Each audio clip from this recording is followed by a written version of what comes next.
Hello? Hello? There I am. And where's this? Okay. Hello, welcome. Welcome back to Skies of Arcadia. I love it when there's a Yu-Gi-Oh! Yeah, well, luckily this stream's gonna have a lot of Yu-Gi-Oh! Your friend... See, unfortunately, Vise actually couldn't make it to today's recording. Vise will instead be played by his stump double, Dies. And as his name implies, he's not very wise.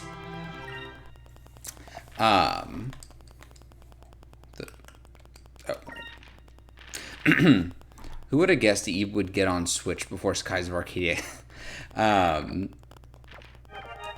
Hey, if you want to play Skies of Arcadia, just do what I did. Buy the physical copy and play it on your GameCube dev kit.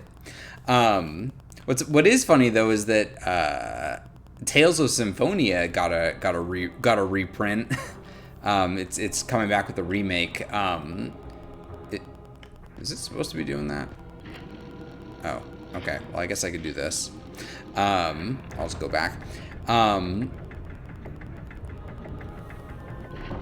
But what I've heard that the Tales of Symphonia port is actually probably not going to be that good because it's going to be 30 frames per second locked for some reason, and which is weird because the GameCube version, which I actually own, which I actually do 100% own, the GameCube version was apparently 60 frames per second, which is weird, but I heard that it was because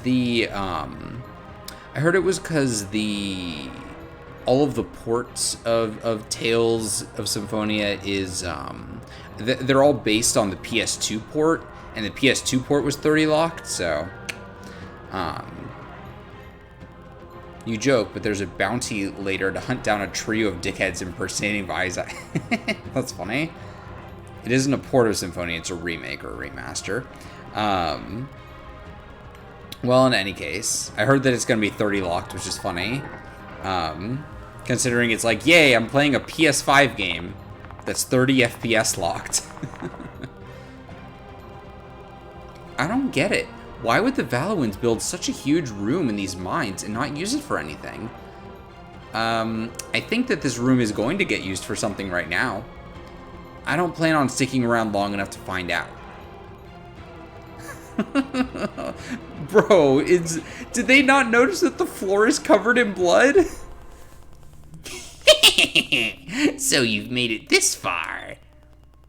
I am impressed, but now you shall die. You will pay for what you did to my precious chameleon. Oh, yes, you will.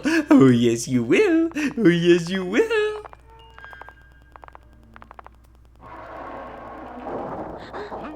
So watch as I instantly game over. I do kind of want to see what a game over in this room would look like, though. I love it. All of the slaves who tried to run have died in this room.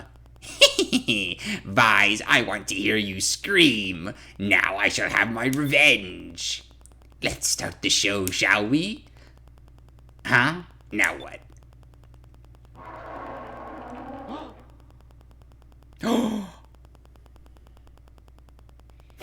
Long time no see, Vise. It is I, Alfonso. I came here to watch you die. What are you doing, Alfonso, you fool? If you're in there, I will be able to crush them. Just do it anyway, bro. Someone of my stature doesn't deal with filth like yourselves personally. Then why are you here? Dispose of them. Antonio too! Finish them. Round 2 with the fucking rhino monster.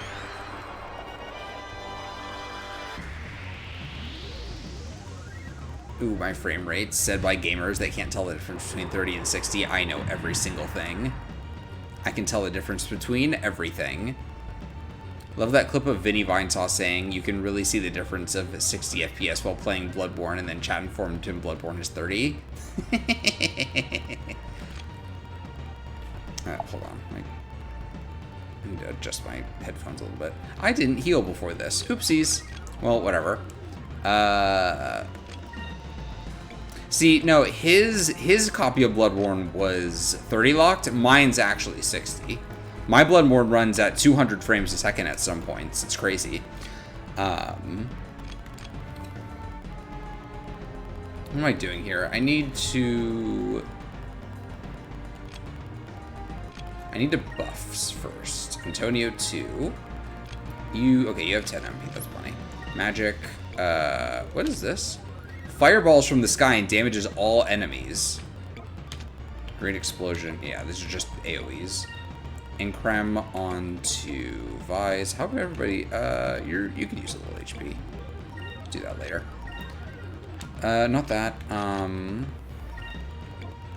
Increm on Dracula. And Strike. Move!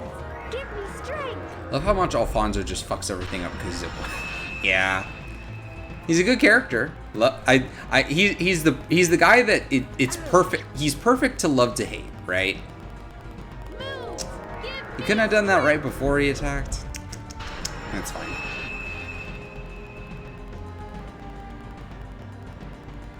You know what would be very funny if Alfonso 2 here literally was the exact same. Literally was the exact same fight, and it's just like, hey, look how much stronger you've become now that you're doing all this other stuff. Look at how strong you are by comparison to how you were before. But let's see. I just want to do tackles with Drachma, so actually you're probably better off just focusing too.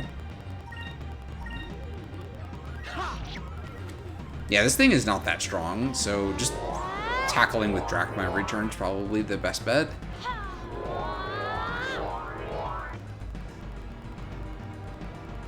Love how the Armada has a mix of more serious characters. Ugh. Now my frame rates are dying. Like Galcian and Beleza, and then there's Clown Duo Alphonsus. Yeah, it's good when you're designing, like, just as much it's important to have a good, interesting, like, group of characters to be your heroes, as it's also just as important to have an interesting, like, diverse group to be your villains, because it makes both sides a lot more interesting, you know? I can do Colorless Fury, it's fine.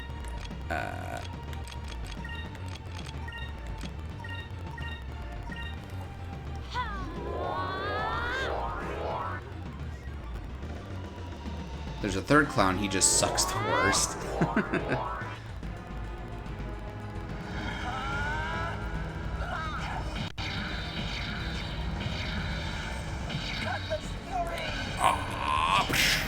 Ooh, baby.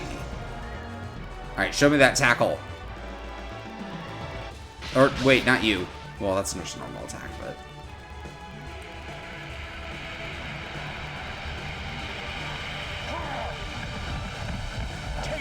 Old man, strike! Ooh, we're almost done. Alright, finish him off, Vise.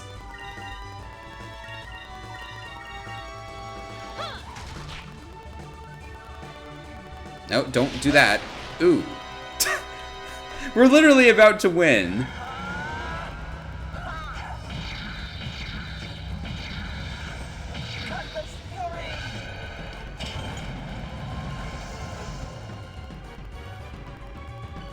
It's like, oh no, danger!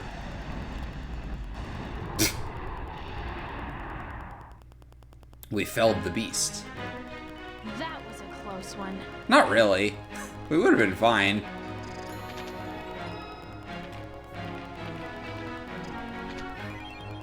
Got Moonberry, nice. The dynamic music function, yeah. Like, it's very cool. Oh, is he gonna get killed? That'd be very funny.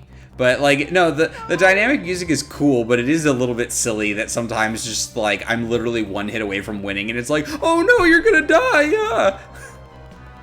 It was close. It was a close one for Ike. Yeah, I guess, but anyway. What are you doing? Not this way! Wow, you're stupid.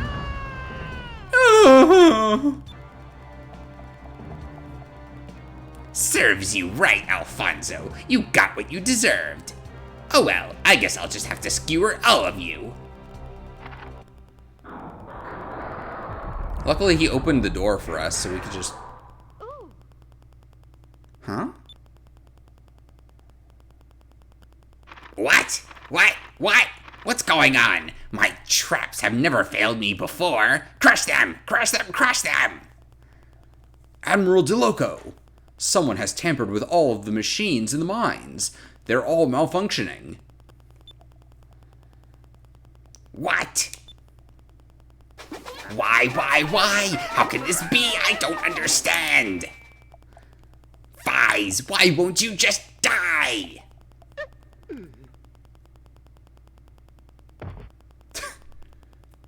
Sir, snap out of it. Please, get a hold of yourself.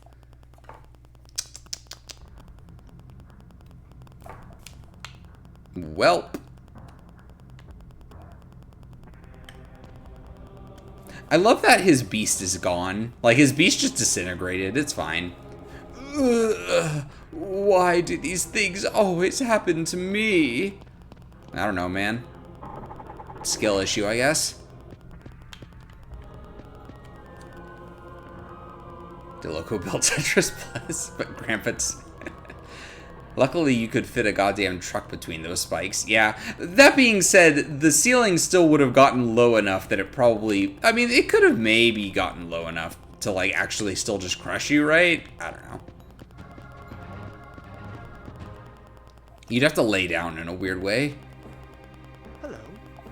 You made it out of the mines unharmed. You made it out of the mines unharmed, I see.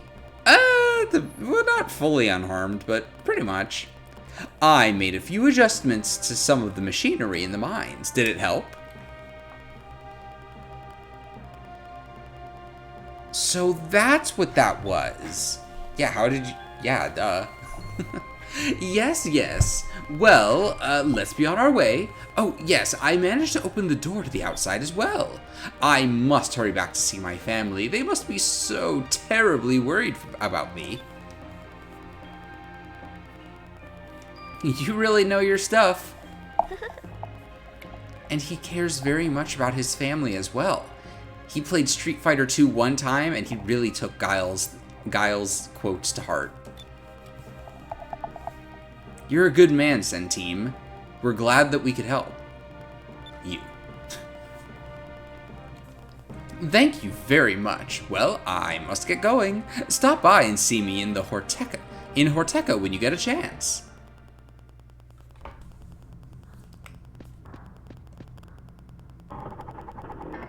Small business owners when they receive a delivery from Skymarie Company. Why is your truck so small?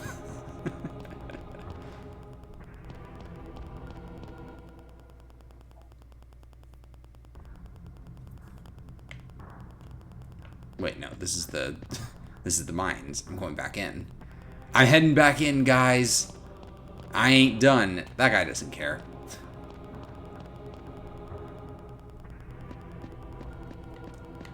We beat the game. And we didn't rescue the slaves. Oops. I feel like we should also do that, given the opportunity. Like, I feel like maybe rescuing the slaves should also be, like, high on our priority list, yes? Nah, we got other stuff to do. Sorry, guys. You could figure it out. It's in the pipeline.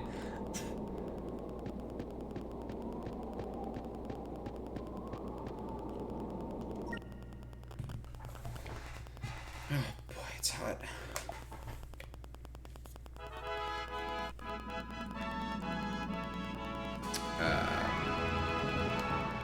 I love to look at my map. They're gonna kick the Valuans in general out, which will free the slave. I mean, we should still do that. King's hat, right? Okay.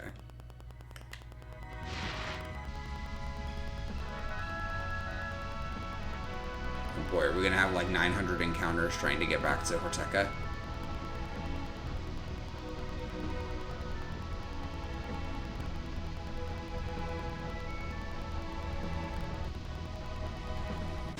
There it is. Took longer than I thought.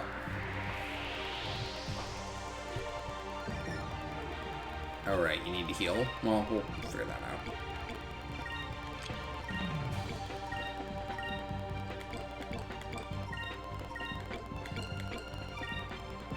Yeah.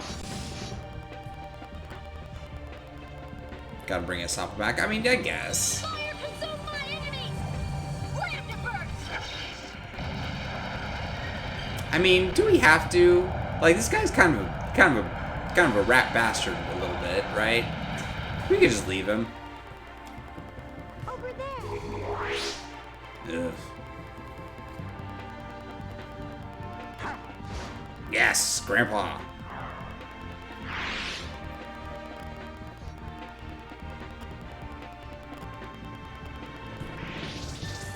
So you bring him there, he's on your ship.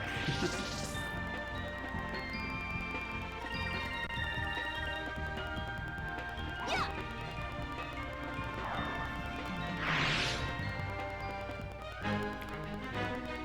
That was a close one.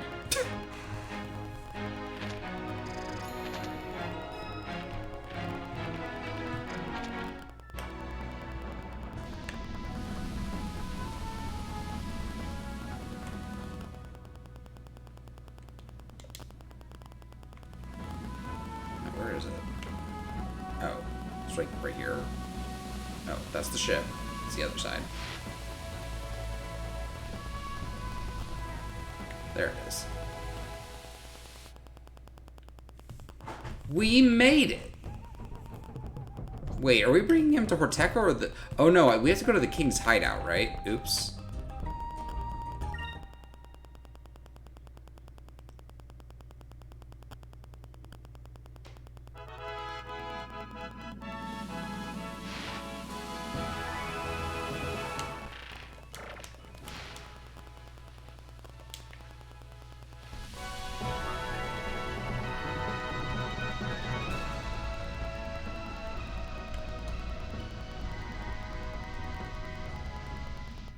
Hey, King. We found the dude. I thank you for saving it, Isapa. Yes, thank you for rescuing me. I'd love to thank you two ladies personally. But I must return to my priestly duties. Well, it was nice meeting you. Not so fast. You were supposed to tell us the location of the lost city. Oh, that's right. I'm sorry. I completely forgot. Ha ha ha ha. King Ixataka, with all due respect, where did you get this guy? Is he really a high priest? Of course. He has much knowledge in ancient scriptures and history. Very well. I shall pass on to you the secret of the lost city that has been passed down in my family for many generations. The great bird with its wings spread and the kneeling golden man will open the way. That is all. So, you got it? What do you mean, that's all? I have no idea what you were talking about. To be completely honest, I don't know what it means either. You need to solve the riddle on your own. Ha ha ha ha. I give up. If you didn't know, then you should have said so in the first place. Now calm down, Aika. Listen to what he just told us. The great bird with its wings spread and the kneeling golden man will open the way. I know what it means. The great bird with its wings spread and the kneeling golden man are probably somewhere on this continent. Sure wish I had found them more earlier. So if we find them, we'll find the lost city. Alright, let's go find the great bird and the golden man. So did I already find that, or did I just find that random temple or something? Because I already found something. Here, hold on one sec.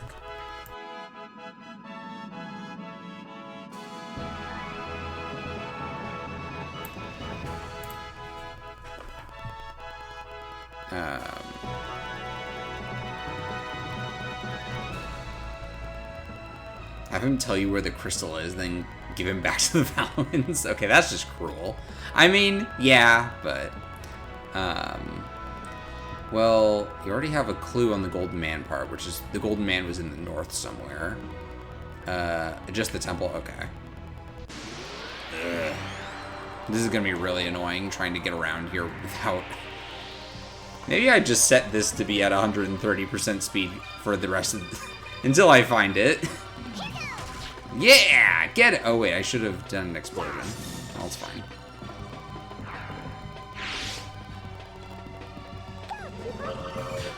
I should also probably heal.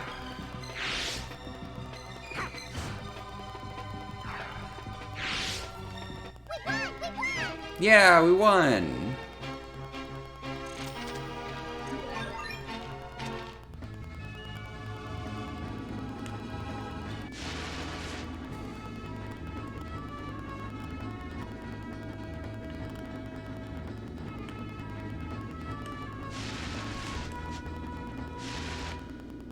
Oh.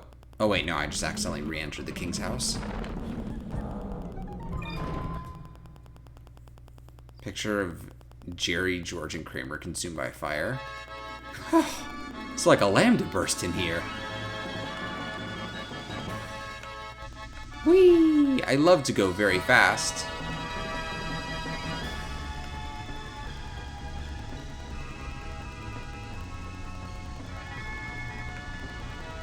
I'm just gonna scrape the entire continent, mashing the A button.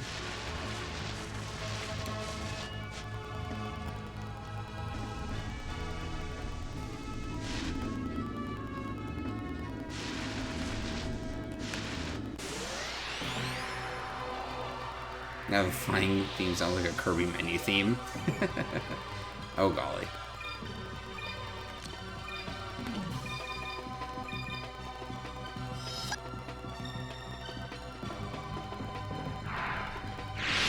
Remember the compass spins near? Yeah, but I'm still just gonna mash, regardless. Because I love to mash. We finished them off.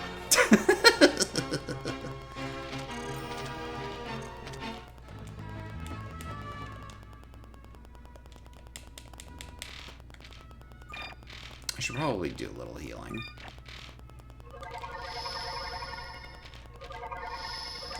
There, done. Sounds like a Smurf.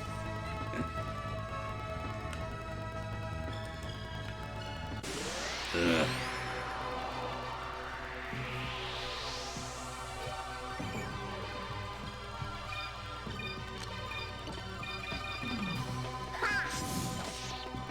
Power wave!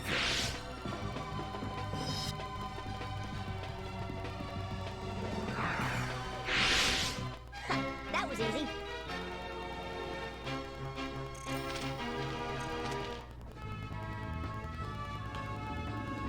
I wonder if I could get Vise to sound like SpongeBob or something.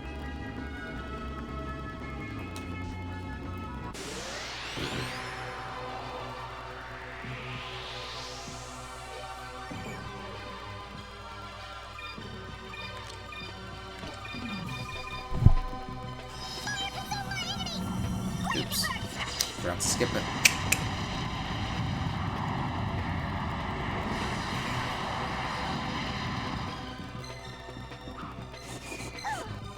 Ow. Nice.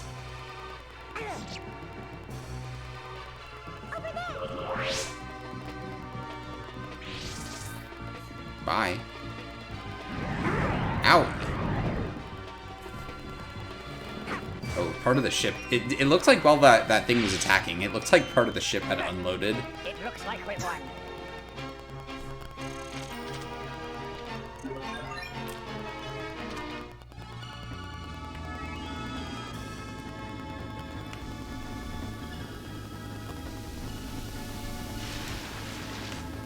Oh. You found the great bird!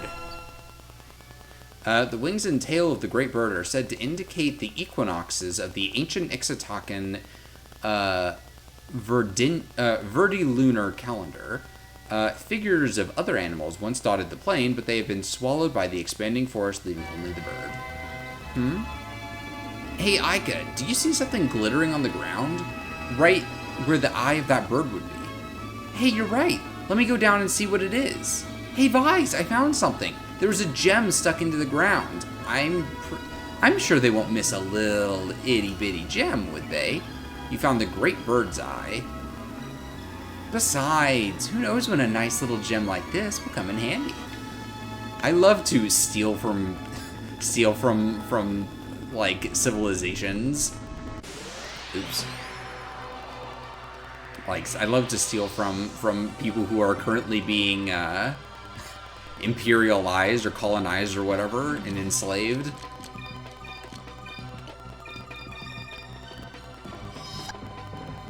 Streamer finds a cheat code to get the grumpy Smurf as a Streamer invents a cheat code to get this.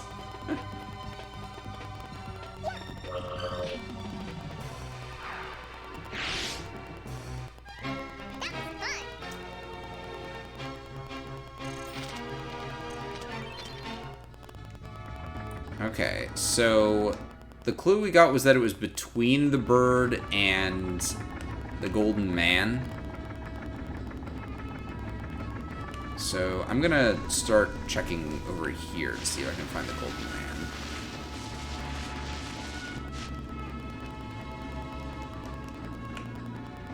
Maybe he's up top. Oh, but I can't go up higher than that.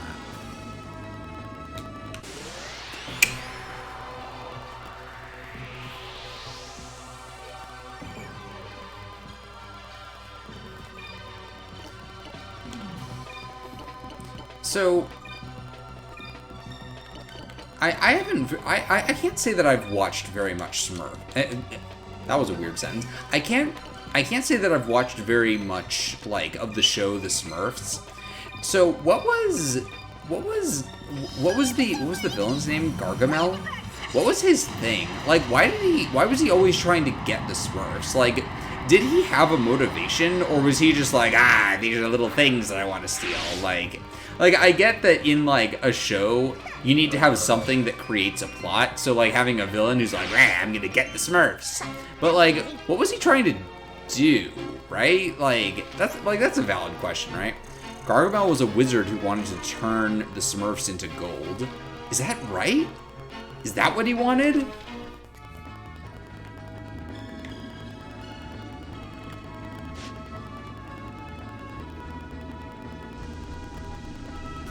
Because I like, you can tell me anything and it's like, I'll believe you because I have honestly no idea.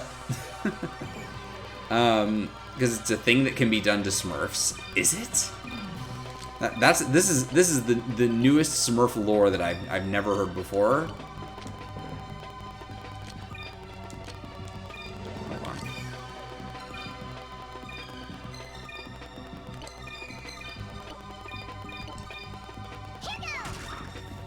In some Smurf works, he wants to eat them, so I've heard. I'm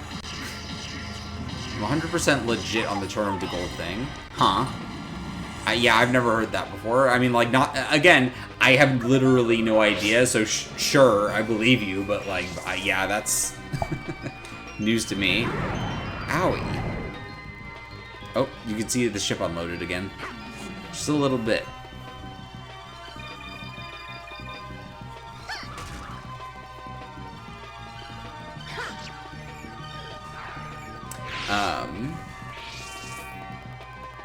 You know what's funny is that I didn't watch very much of the Smurfs. When I was a kid, I think I more often watched the Snorks. Like, I didn't watch the Smurfs almost ever, but I would sometimes watch the Snorks because I love to watch Boomerang.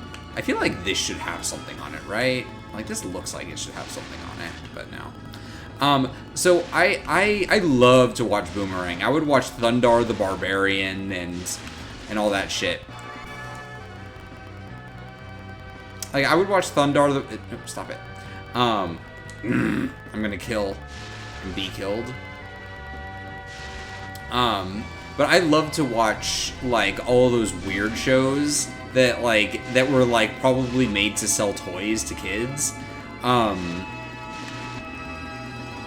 And, like... And you know, I would just, like, whenever I had the time, I would just sit down and watch that stuff. Like, sometimes I would watch it with my little sister, and that would just be, like, our activity where we would laugh at these old, like, 60s and 70s, like, cartoons that were, like, that were pretty bad sometimes, but they were really funny. I do remember more than a couple times watching the Snorks, and I have almost no memory of, like, what the plot was. I was just like, oh, cool, it's Smurfs, but they're underwater now. That's really funny. I remember I also watched a lot of the, what was it called? It was, for some reason his name escapes me, but it was the, there were like a bunch of Hanna-Barbera cartoons that were basically just Scooby-Doo, but with a slightly different gimmick. I remember there was one where it was about the, the group of teens who have like a shark as their animal best friend. Unfortunately, his name escapes me, which is really sad because I liked that show. But that was a good one.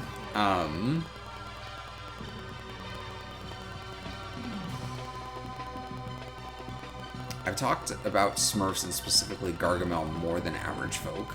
I watched the fuck out of the classic Thundercats. Captain Caveman. I didn't really watch much Captain Caveman. What was it? What else did I watch? I didn't really watch a lot of Jetsons. I would watch like Yogi Bear sometimes. I would watch, I watched some Top Cat, I remember a few times. My sister and I always got a kick out of Top Cat because, I don't know, it was just a weird thing that was like, oh yeah, it's just like a funny like cat, like, he wasn't like a mafia boss. He almost was, right? He was like a kid-friendly mafia boss, but for cats. We watched all that stupid stuff. Obviously, like, Scooby-Doo is probably our favorite, and we watched a lot of like the new Scooby-Doo movies. Not to be clear, not the live action movies or whatever they were making. The old Scooby-Doo series called the new Scooby-Doo movies, which was the one where they had all the weird guest stars like Batman and Robin and the like the Globetrotters and stuff that were guest stars on it. Like the robot. For some reason there was like a Hanna-Barbera. It must have been Hanna-Barbera, but it was a cartoon about the Three Stooges, but they were robots and maybe superheroes, I think, and that was a cartoon. Man, Hanna-Barbera just had the fucking weirdest lineup of cartoons. They were just like, yeah, fucking do whatever.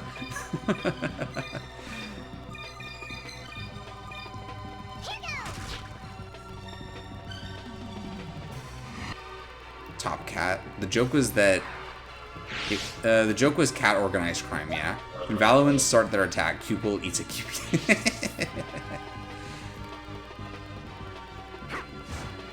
Yeah. And now as an adult, I'm like, hey, Scooby-Doo, I love you. That's why I do your laugh every day to make Floop as angry as possible. Wait, is this enough to kill? Uh-oh. Oh my god, it's moving so fast.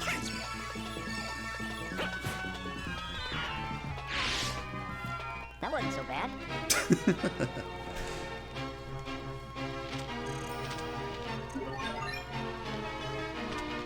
I'm learning all kinds of spells, but I'm not finding the golden man. I need to find the golden ratio.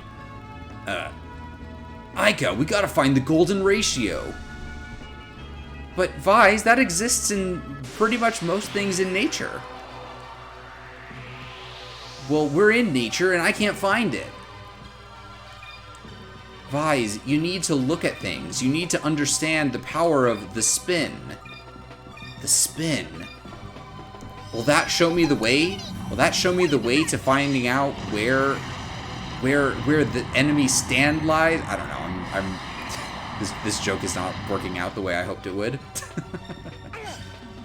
What? Fuck off. How did you miss? Endless shout out to the Scooby-Doo Mystery Inc. What just happened? Whatever. The really fucking good reboot from the early 2010. You know what's really sad? So I believe that's the one where Velma is a lesbian, right? I've never actually watched that. So here's the thing. I have experienced that show in the exact same way that I have experienced the movie Cars 3, which is really funny to say, and that is because my older sister, so I used to live with my older sister and her boyfriend and their baby, and so my nephew, what the fuck is that? Is that the oh, that's what? Is this the Golden Man? The fuck is this? A small machine with giant golden wings was recently discovered near the ancient city. Perhaps the people of the ancient world wished to be able to fly like the birds and the fish. So they created this flying machine so they could join them in flight. Huh. Well, okay. I guess I discovered that. But so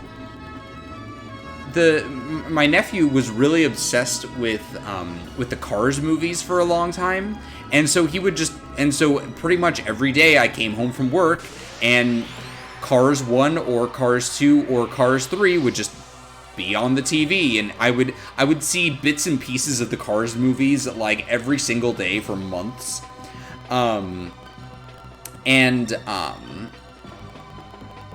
Then later he got obsessed with Scooby-Doo, and so it would just always be Scooby-Doo on TV, and the Scooby-Doo series that he was watching most often was the Scooby-Doo Mystery Inc. one, which I'm like, cool, but now my brain associates that as the show that my baby nephew really liked, and it's like, that's not fair to the show, because I'm sure it's really good, but also it's like... I'm like, I don't know. But yeah, so I have, but Alfonso's Diego Brando. Here's the thing. So I said Cars 3 specifically there. I have seen Cars 1, I saw it in theaters when I was much younger. And Cars 2, I did not see it by my own intention. Oh, I got another Moonberry. That means I could probably get a skill for somebody. So I did not watch Cars 2 by my own intent. Vi summons the spirit of an ancient air pirate to defend and counterattack for his crew. Try that. What was it? So we actually watched Cars 2 in a class I was taking in high school, where it was just I believe it was like a web design class, but like nobody fucking ever did anything for the classwork. We just fucked around and sat on the computers and just like, and like we would like play games and stuff. Like that was that like I distinctly remember most of my classmates just playing not it wasn't Battlefield, it was CS:GO. Like most of my classmates just spent the entire class playing CS:GO. I remember one of the days a couple of my classmates were like huddled around a computer looking at like porn. And I was just like, bro, guys, we're in a fucking class, stop that. Like I didn't say that, but I'm just like, damn, you guys are idiots. They didn't get in trouble, of course, but in fact, I think it was like racist porn. Like I think that they were specifically looking at weird racist porn, and I was like thinking like, damn, you guys, this is fucking awful.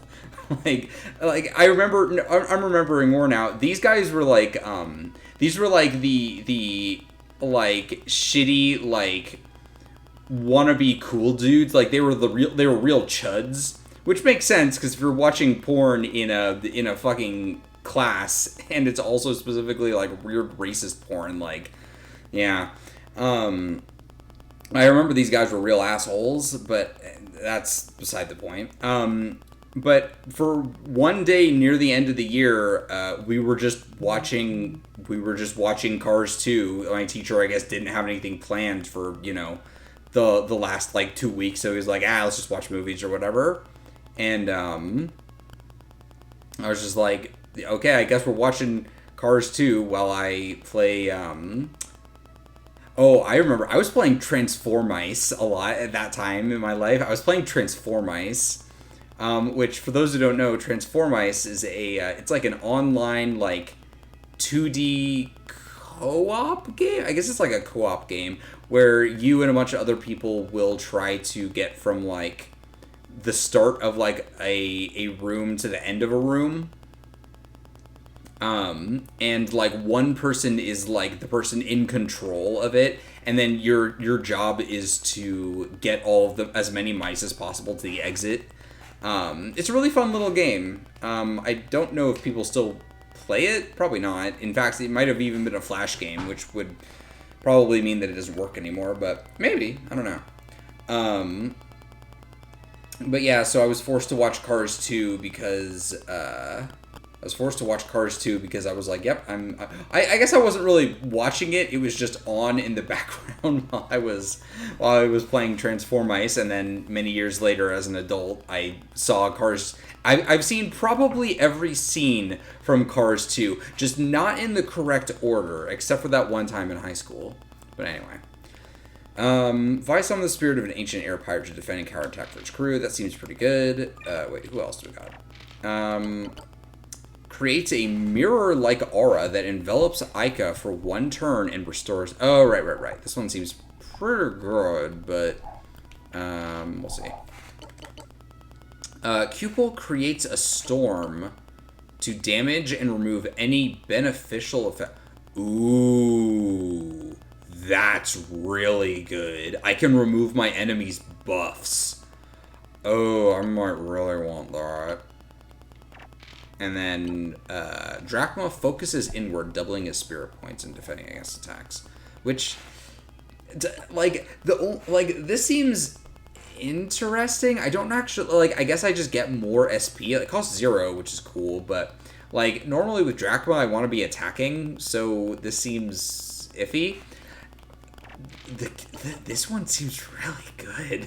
Being able to remove if I could have done this in that boss fight with Tiny and Big Man, that would have been really fucking good.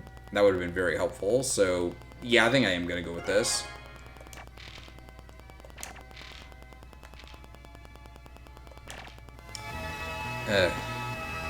What were we doing? Oh right, we were looking for Goldie.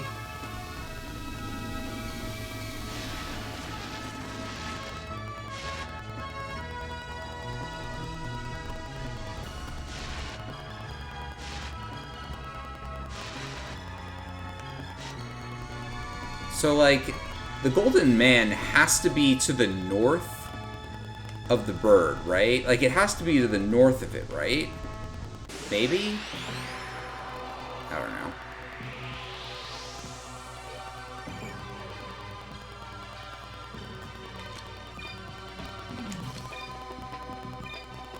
You know, hold on. I want to try out Ultimate Cupel Overload. Lunar Cleansing. Because this does, or, wait, no. Oh, here it is.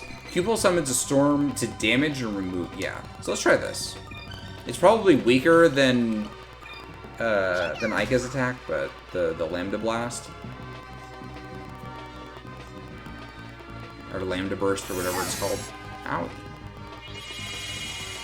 Langry...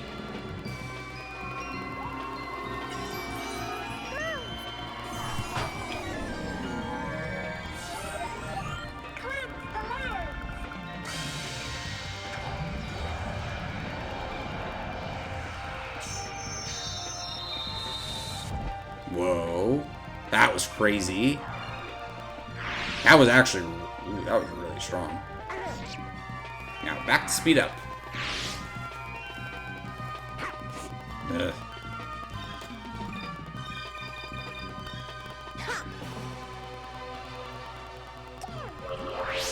Ugh. Fine, whatever. Is it over already?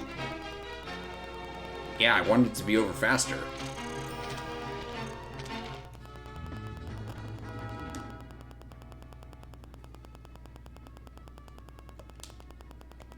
Make a Pog Blast.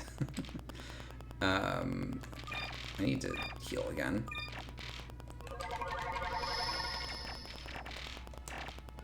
Okay, I'm totally fucking... I have no idea where the fuck this thing is.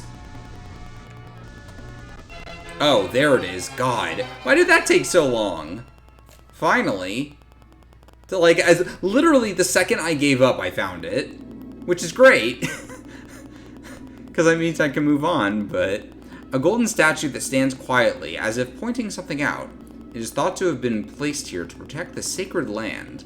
Male statues are often found in temples and other buildings, while female statues are found near holy lakes and trees. What's this? There's something set into the statue's eye socket. Found the golden man's eye.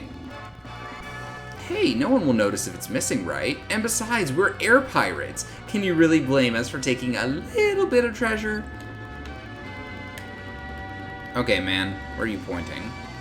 Actually, hold on. Where's this? I'm gonna. Hey, I found some shit. Can you buy some info for me? Yeah. Discover information. Sell info. You found what? You must tell me where you found it. I must let the whole world know. All right, bye.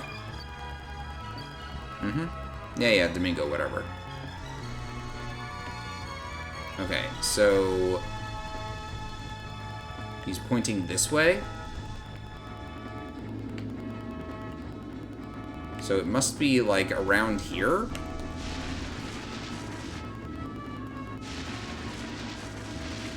Oh?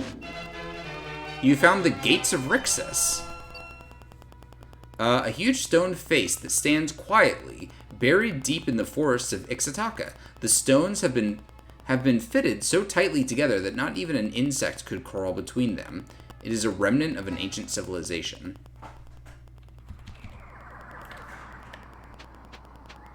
Back to normal.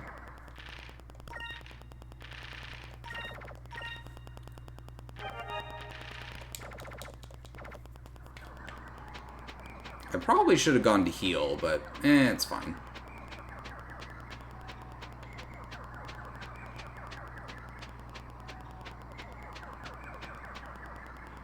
There's an indentation just big enough to fit a small gem. Try putting the golden man's eye, the great bird's eye. Let's try it. No idea which is which, so... Wait. Is there a hint? Oh, there is.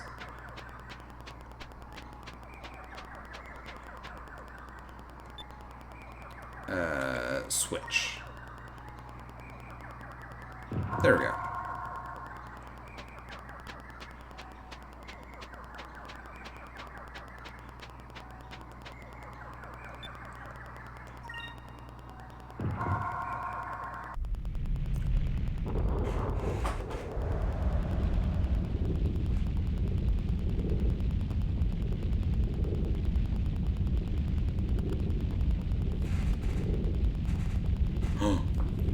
I'm gonna get eaten.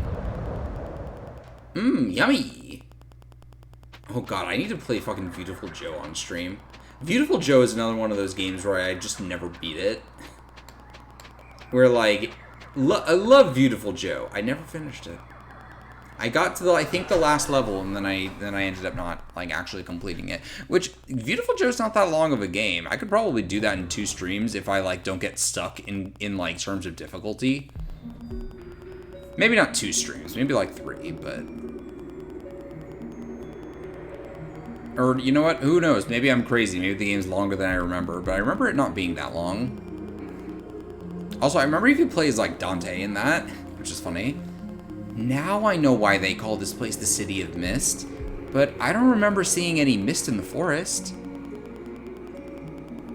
The air's thin. It's a little hard to breathe. We were going up for a long time. I think these mists are actually clouds. But this doesn't look anything like a lost city of gold. There's just a bunch of ruins up here.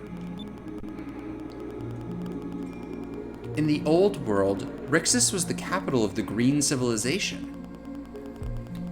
It was destroyed by the Rains of Destruction. Oh.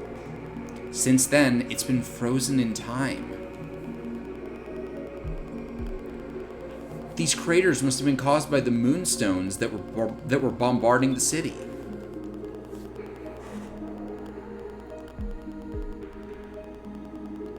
I'm not seeing any gold here. As time passed, stories about this city probably got more and more exaggerated. We were supposed to find gold here. I should have slapped that dirty old man silly when I had the chance. What the? The old guard.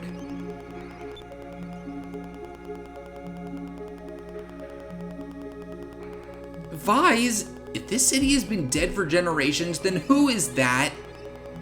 Also, Aika, this is a very good face. What? Where? Over there.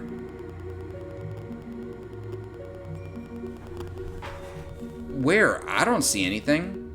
Huh? But there was someone there. Aika, the city has been dead for a very long time. Who else would be here? It's probably just your imagination acting up. Vise gaslights Aika live on stream. Why don't you believe me? I know I saw something. Fina, do you think that maybe I saw a ghost? A ghost? What's a ghost?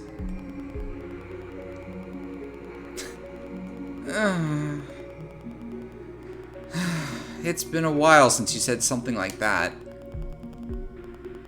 A ghost is, how should I explain this? Well, it's something very scary, that's for sure. Make that Icon emote, maybe. Really? Well, if you're this scared, Aika, this ghost must be something scary indeed. The two things I hate the most right now are dirty old men and ghosts. Vise, let's not go. We'll be cursed. Aw, come on, Aika. We came all this way for the green crystal, and we're not about to go back empty-handed. You could just wait here until we get back. Oh no, I am not going to wait here all by myself with those things out there. Alright, I'll go with you. Can't believe I'm doing this.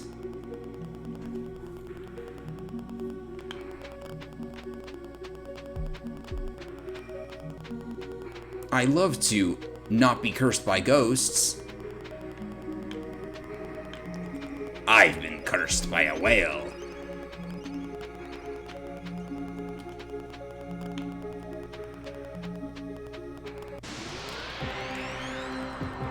This place isn't as abandoned as we thought.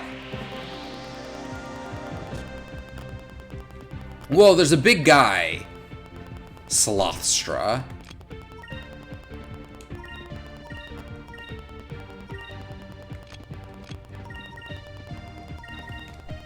Here goes.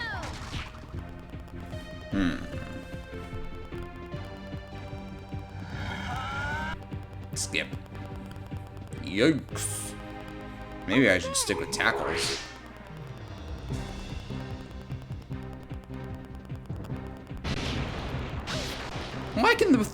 Why is the sloth breathing fire? Or something. Whatever that was. Fun fact, in Valkyria Chronicles, Aika has the Nocturnal trait. When it activates, she says, "I'm not afraid of the dark, just ghosts." Good lore? Yeah, for now we can just stick with Cutlass Fury.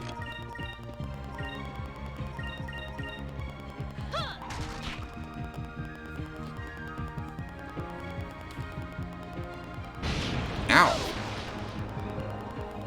It's like thunder breath. I can hear like I can hear the sound of like thunder or something happening when that thing breathes on you.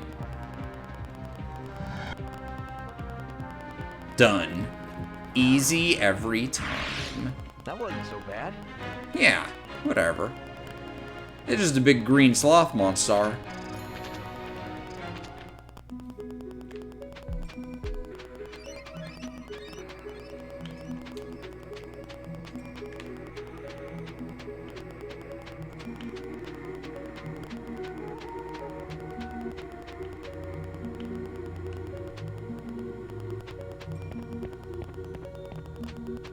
Whoa. This place has more craters than Swiss cheese. Hey, where do you think Swiss cheese gets its name? Swiss just means it's full of holes, right? I don't know about that one. Your belt is full of holes. Should we call it a Swiss belt? Huh, that's a good question. You know, I think I will call this a Swiss belt. Oh, Vise.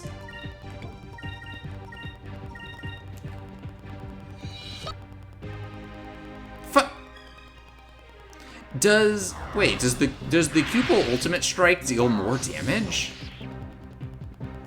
I need to test that out and see if that does more damage. Let us be thankful for our safety.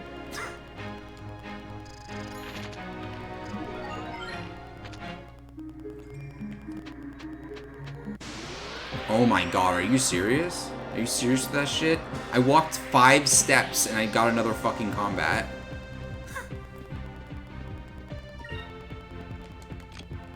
Well, for now, we can...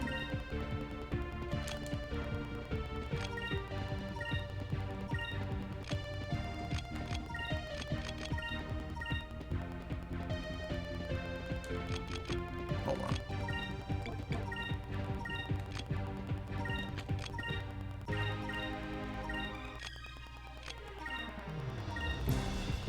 Pupil Gigapog, Nuclear Thunder Cannon, Destruction Ultimate 1 million. Yep. If I was Cupil, that's what I would call my super move. God, I love that when you're using a silver attack, it just makes that clunk.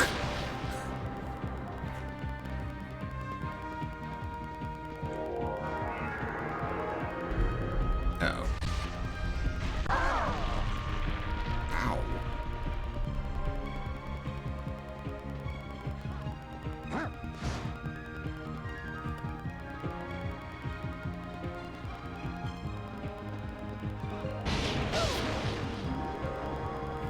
You know, I appreciate that that thing seems to go last, because it is a sloth, so its speed should be low, right?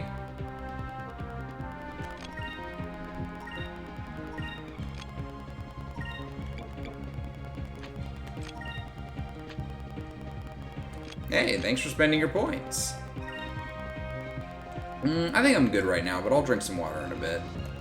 Let's see. Actually, whatever. You know, I'm gonna switch you from... But thank you anyway. I'm gonna switch you to green to see if that does more damage. Because you're doing like 88 damage, which is not nearly enough. Skip that. Oh, right. Well, I guess that doesn't matter. World's a sea of clouds. Kill 'em all early. 2000. Kill 'em all early 2000s. I am Cham Man. 687 billion dead Valwins.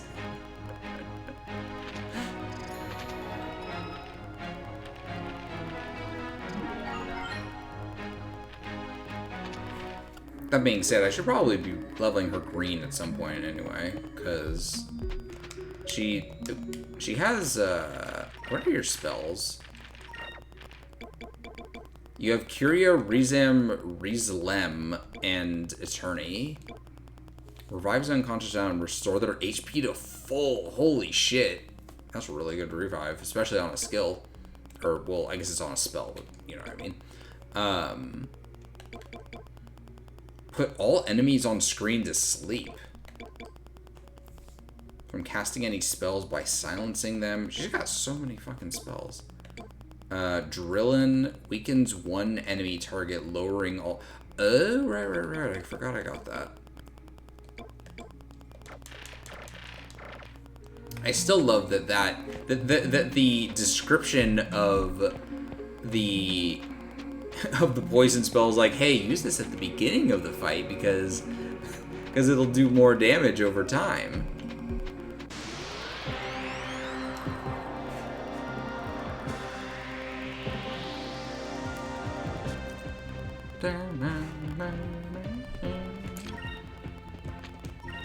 Wait, oh, I made that.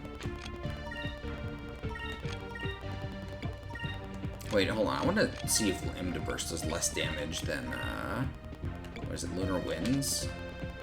Yeah. Here goes! Yeah!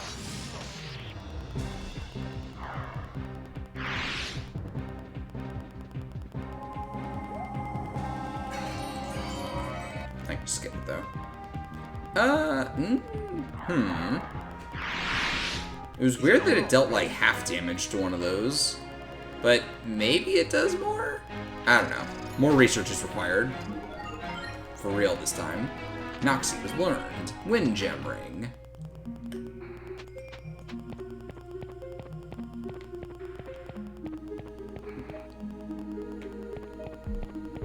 What's this? Whoa! Whoa, that was like a fun ride! Fies, we pilot an airship every day. Yeah, but that was like a little fun ride.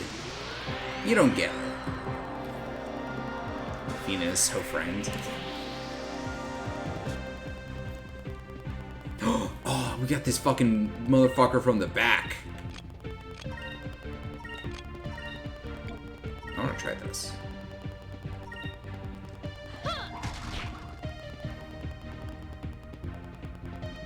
Oh, I was hoping you would turn back around to face the other way.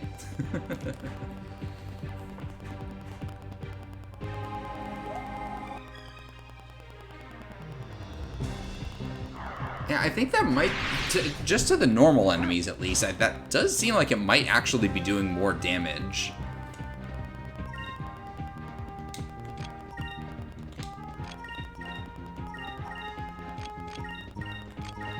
Tackle.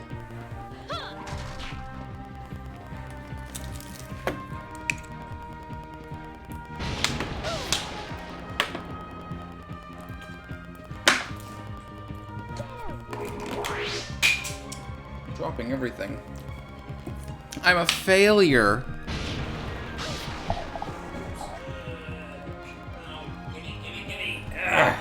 There we go. Oh, skip. Nice. 669. Fuck yeah, slice this motherfucker open.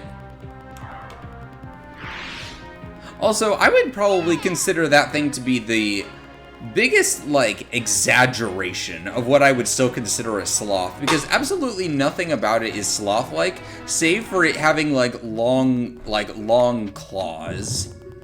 And also the fact that it's, like, I guess, really slow. Resume. Nice. Okay. Like, it has really long claws, which is sloth-like, but the rest of it's just like, oh, I'm just like a big deer beast. Had to evolve into a big beast, yeah.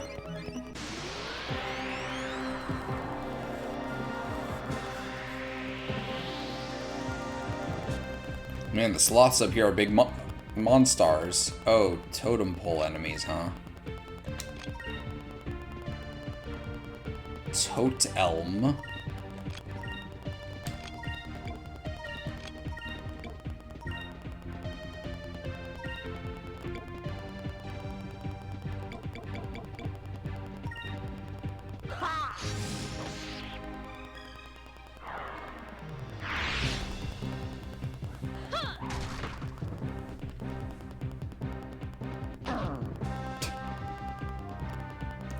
You nicked me.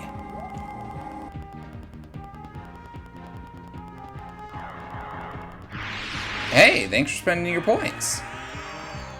Call allies. Miss. I think I've seen that move succeed like once ever. Maybe twice. Fina's in pain? Yeah, whatever. She'll be fine. That was was a close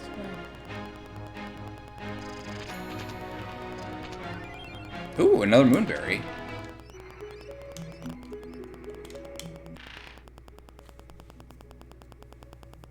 Mike was standing in front. Yeah, they're besties now.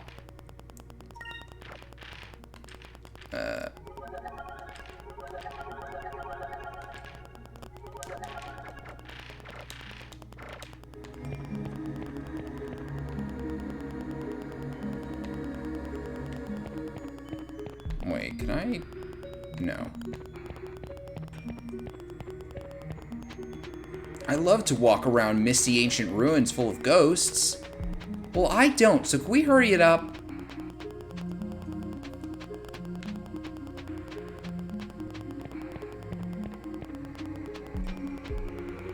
Oh shit, I gotta go. Wait, can I even get that? Oh, yes, okay. Ah!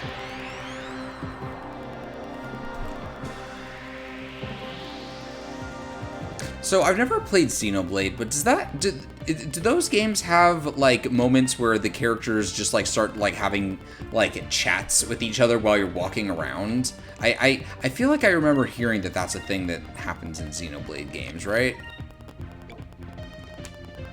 Yeah, okay.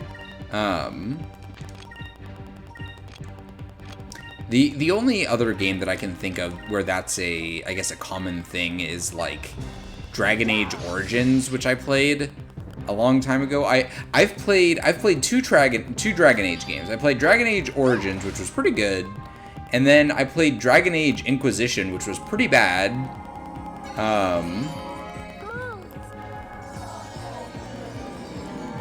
But yeah, Dragon Age Inquisition is very funny because it's just like, yep, this is just a shitty AAA fucking trash RPG that's very badly presented and not very fun. But I do remember distinctly there were a lot of moments in like Dragon Age Origins where I was like, you know what, this game's pretty good. And there were a lot of moments where the characters would just like chat while you're walking around, which was fun. Probably won't ever play it again, but I do remember liking that game. Oops, wait. But to Dragma, no! Don't attack Vise! Massive surge in radiant dialogue, like that big exploration, because Xenoblade 1 did really good. Mm-hmm.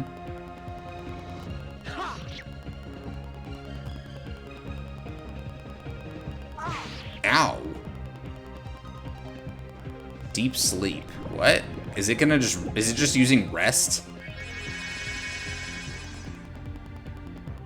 Oh, it didn't actually heal. Ow. Jesus, Drachma. It didn't actually... Okay, there we go. Yeah, it's a regen, which makes sense, I guess, for sleep, but...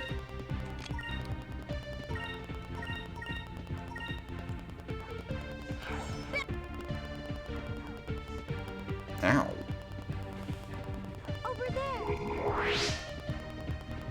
I should probably have healed Drachma, but whatever.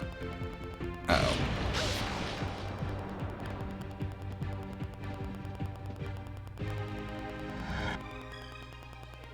There we go. Done.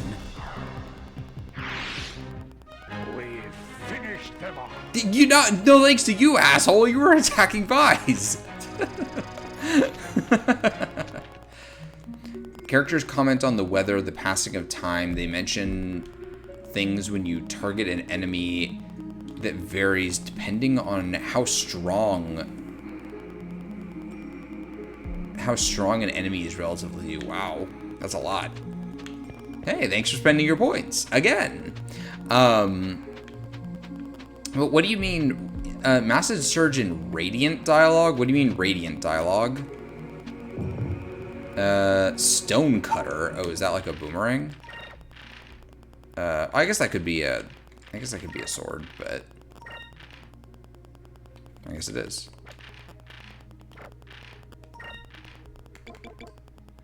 Yep, it's a little bit stronger.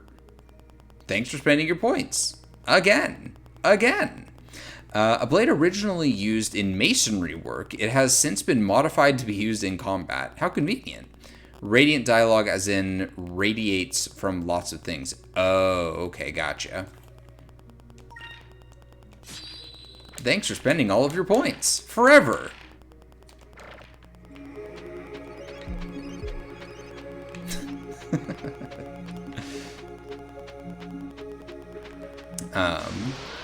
You know, it's very funny. I put the waste my points option as a points reward specifically just because I needed something to test out the program that I was using, am using to like allow people to spend their point rewards on stuff. But it also is just it also is like my most popular point reward because it's just like it's a button you can spend to lose 200 points. and then I guess I thank you for it.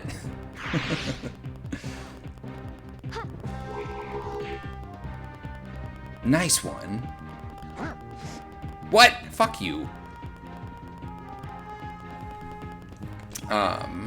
I do want to make more point rewards, but I still have to decide on like some other ones or figure out what I want to do. I really, really want to have a point reward that's of Terry Bogard, like a gif of like a Terry Bogard sprite from like SVC Chaos, or maybe not SVC Chaos, but like SNK versus Capcom. I don't know, one of those games, but Terry Dubguard. The of him, like, I don't know, punching the chat or something, like just have him like appear on like can you see my mouse? Yeah, like have him like appear over here or something, and then he'll just like punch the chat or something. I would need to get that figured out first though. Very impressive in Xenoblade 1 due to how the party size is 3, but there are 7 party members. I actually just started Xenoblade. I really like it. Yeah. Xenoblade is one of those series where I'm like, I should play that one day, but now they're so big that it's like there's a whole bunch of them and they're like big games. So it's like, oh, whoa, Vise, you good? Vise had, I don't know if you noticed, Vise did, hold on, maybe I can get it to happen again. Yeah, okay, Vise does a little tilt. Like, look at that. He's like at a diagonal angle and then like adjusts himself. Look at this.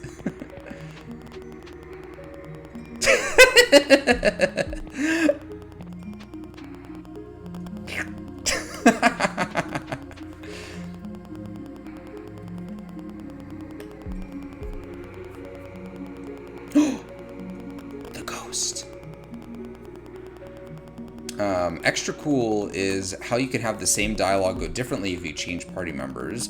Yeah, I will say, as many criticisms as I have of Chrono Cross, I do think it's nice how, I guess this is also a thing in Chrono Trigger, where it's like, sometimes you'll enter like a town or something and a scene will start, and like your characters will have things to say.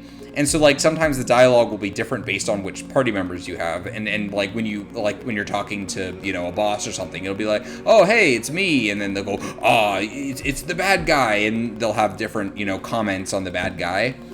Have I played Splatoon 3 yet? I have been playing a lot of Splatoon 3 recently in the last few days. I actually just finished story mode last night. I still have to go back and finish all the levels because I skipped a few in areas 5 and 6, but different people will call Rain stupid in different ways when he says took him out in one fell swoop. I'll play with you soon. I need to get more practice because playing recently I've been washing off the rust, but boy, there's a lot of fucking rust that I need to wash off. Also, you know what? Fuck it. While we're on the subject, so playing Splatoon 3 is weird for me because I'm really, really struggling to get used to how to use the new supers. So like, okay, and this is maybe this is scrub talk or something, but like, okay, so so this is a put down my controller moment so I can focus and talk about this. So in Splatoon 3, it feels like a lot of the supers are very, like, they're more complicated, it feels like, than in, like, 2.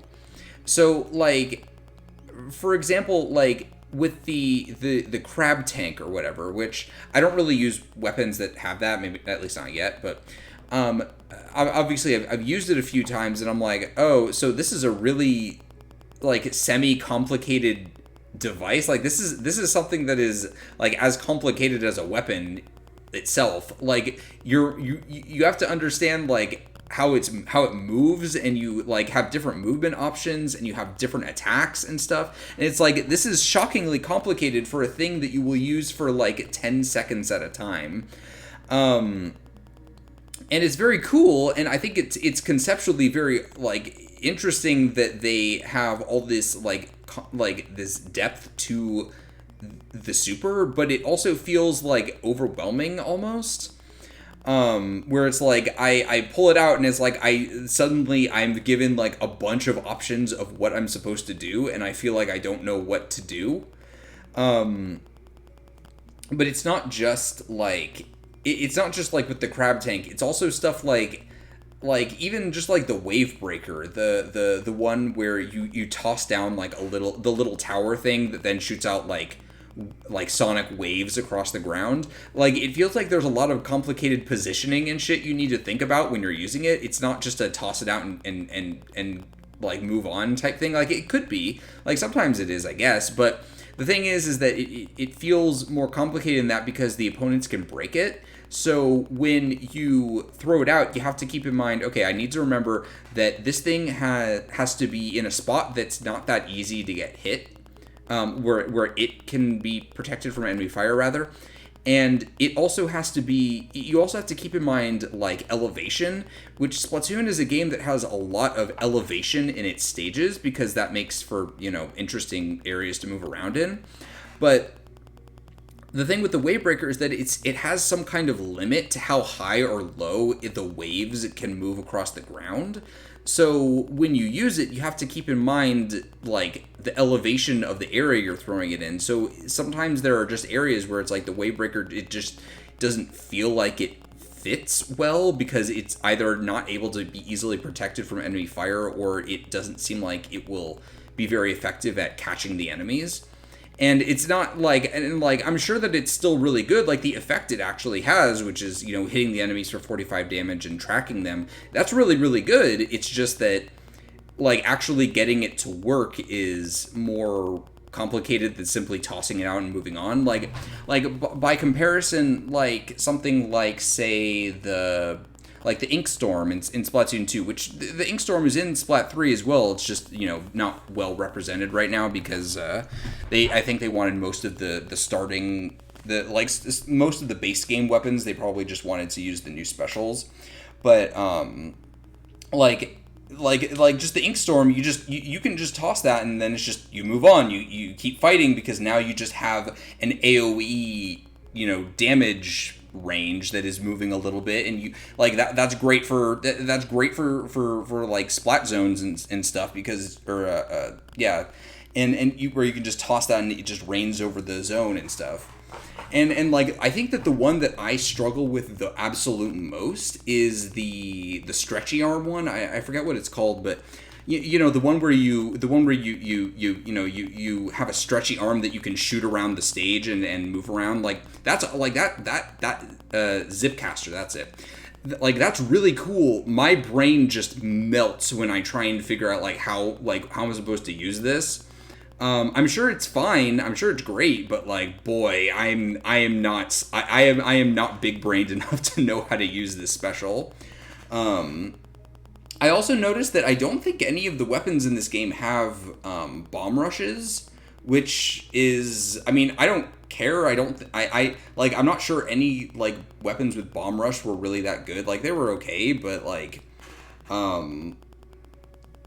yeah, bomb rush, I feel like it's okay that they sort of phased it out, but no bomb rushes is healthy for the game, yeah. Game is harder for sure. It's more aggressive with more selfish specials. It's the hardest one for sure, yeah. Bomb rushes would ruin this game, really. Oops. It's fucking grabbing the wrong thing. But like, yeah, this is a whole new meta where it feels so different. It feels like I'm enjoying it. Obviously, I'm liking it a lot. But I'm like, boy, there's a lot to get used to. Also, like, I feel like the what's it called, the vacuum special, the one that's on the charger. It's I also kind of struggle with knowing when to use that, because it's like, okay, if I'm using the charger, I obviously am supposed to use this when enemies get close, right? But it feels like it's, I don't know, it feels like it's too slow, I guess. Like, the whole point of it is that it's supposed to like stop your enemies from being able to attack you, but also, like, it kind of leaves you vulnerable in the same way that the what's it called, the Stingray did. But the Stingray was designed to be able to shoot across the entire stage, right? So bomb rushes are broken, are they? I don't remember. Ink vacuum is so good. It's good for using it on objective. Oh, right. Okay, so you use it against, like, people who are standing on, like, the tower and stuff. Yeah, I have not yet even a quarter of a second spent time, like, delving into what the current, like, competitive meta is, because I'm still just getting used to figure out how to use shit. You can push with a Rainmaker, and you can push with a Rainmaker with it and get free points. Wait, like, you use it while you're holding the Rainmaker and then you can move forward? That seems crazy. Or you mean the person with the Rainmaker is moving and you're kind of following them? Oh, okay, I gotcha. Oh, I see. It's like you're like going in front of them, and then, like, you can suck up the enemy's stuff so that they can't shoot your Rainmaker holder. That seems good. But yeah, I'm still spending a lot of time just trying to, like, get a good feel for, like, the use cases for the specials, because that's definitely the part of the game that I'm still getting used to the most. You actually go right behind them. Same thing, though. Oh, okay, gotcha. I'll get back to the game eventually, Curb. Chill. Talking about Splatoonies now. Splatoonies is the thing that's on my mind the most today. But yeah, I'm still getting used to the use cases for the specials. Also, I noticed something very funny, which is, I'm sure obviously you've noticed too, but there's no main power-up in this game, which when I noticed that, I was like, oh, that's really, really fucking funny. Because in Splatoon 1, they had attack up and defense up as just regular skills that are, like, abilities that you could put on, and then they realized when they made Splatoon 2, they're like, you know, it seems like people are just basically making their entire build all attack up or occasionally all defense up in some cases. We should probably fix that for Splat 3 or Splat 2, so they didn't make any attack up. And then later they made main power up, and then they went, oopsies, people are making, like, dualies builds that have all attack up, which I did. And it was really good. And then they're like, okay, we're not gonna do attack ups again the third time. We fucked up the first 2 times, but this time we got it. Now we get it that you're not supposed to put attack up in this game.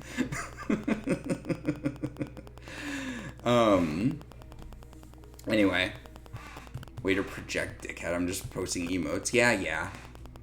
I'll send your ass to the emote.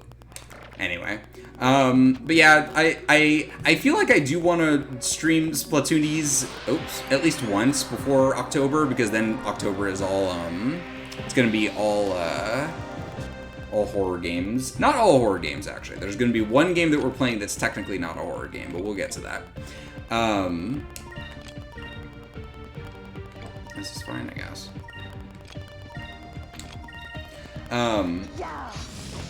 But yeah, I think I might stream Splatoonies once.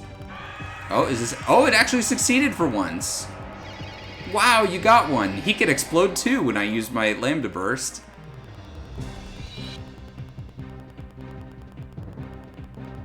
Attack up is fine if it's not on a shooter or dualies. We won! We could play together. Yeah, sure, we could stream together. Yeah,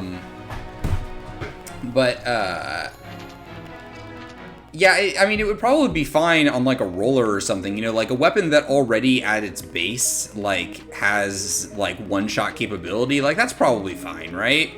The real problem was when, you know, people were using it on dualies and on, like, the Splattershot Pro and stuff, and it was like, God. Attack up on bamboo.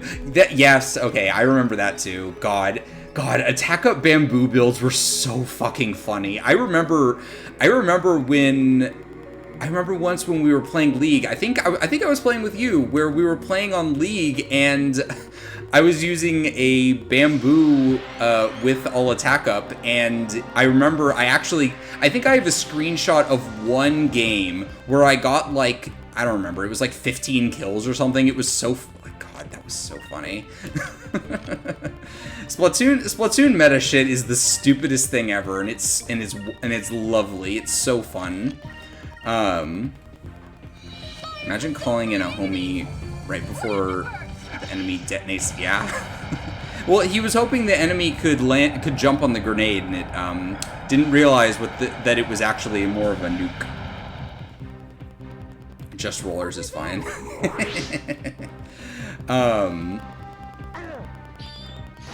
Yeah, in 3, I've actually decided since, okay, so when I started the game, you know, I played my couple of, like, early matches that the game's like, oh, you gotta play some regular matches before we'll put you in the real ranking.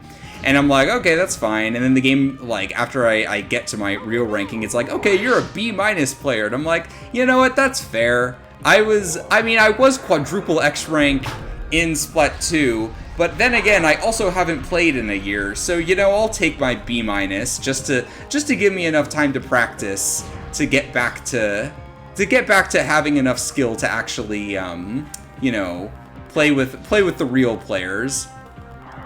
I think everyone got B-. Okay, yeah, that's fair. Should have a mode where it's a team of 4 versus Mario with Flood. You know, there's actually, you know, you say that, there's actually a part in hero mode that's a huge reference to Mario Sunshine. When I saw it, I went, oh, because I was like, oh shit, it's fucking Mario Sunshine in here. But what was it? I lost my train of thought. But so what I've decided to do for league modes, or like ranked modes, I'm just like, you know what? I've decided I'm going to sacrifice everything. I'm not going to worry about winning and losing for a long time, because I'm simply going to take a charger. I'm going to take the regular ass charger into battle every single time, and I'm going to keep using it until I know how to use it. Because I've decided that I wanna do sniping, but I'm not very good at sniping, so I'm gonna have to spend some time learning how to do that. Charger is hard, yeah, but I want to do it because here's the thing, it's hard, it's so cool. Like when you get snipes and stuff, like, God, it feels so good. When you act like, I think that the second best feeling thing you can do in this game is hitting someone with a direct hit with a blaster. The most satisfying thing you can do is hit someone with a direct hit with a charger to get the one. Assess damage is the first fucking move in the match, man. You don't gotta do that. What are you doing? Oh, whatever. I had to go from B- to S+. Like, using the range blaster feels so good to me, because it's, like, when you get those direct hits, it's like, oh, baby, thank you. But getting it with a charger feels even better. It's like, God. Assess damage. Yeah? What's your damage looking like, buddy? But, like, using the range blaster feels so good, but getting those direct hits with chargers is like, oh, baby. And getting direct hits with stuff like the Squiffer and stuff is fine, but like, nah, it's gotta be like the splatter scope, or not the splatter scope, well, I don't know, I can't think right now. I'm thinking about 2 different video games at the same time. I can't remember the names of anything. Yeah, just sniping. It feels cool when you do it good. And I do also remember one time, other than the time when when I was doing the bamboo. I also remember one time we had a league match, you and me, where we were paired up, and I think I got 7. Like it was like, I forget what the exact kill number is, but it was really high. But it was like, I think my KA was like 17 or something, and I was just killing person after person. I was like, oh my god, I was actually blown away by my own skill for that one match. I wish I could have saved it somewhere. Oh well.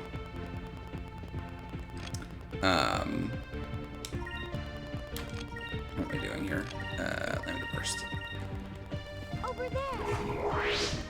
Yeah, get that sick 42 damage.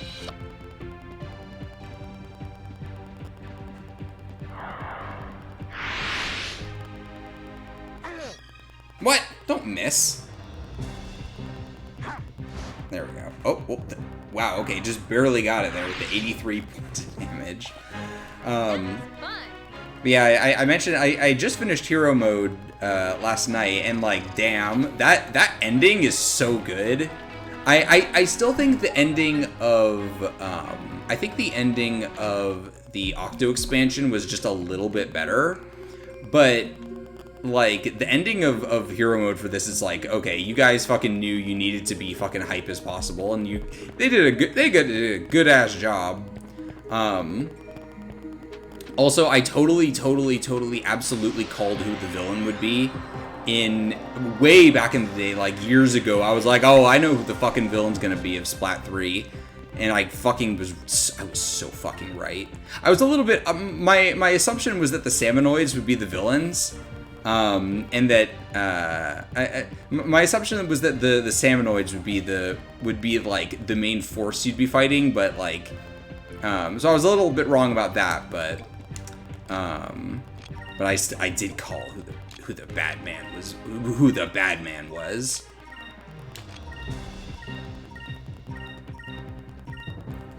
Octo expansion is peak. It's really good. You can tell that they realized, oh yeah, the Octo expansion was like the best thing we ever made for Splatoon, so we're just gonna do that again, but for the story mode this time. Not as hard, not quite as hard. But yeah, the hero mode for this is just like, oh yeah, we took a lot of notes from Octo expansion and what we did right about that. Splatoon single player is unreasonably good. I've never played you never actually did any of the single player content? Dude, someone came to my house and beat it for me. That's really funny.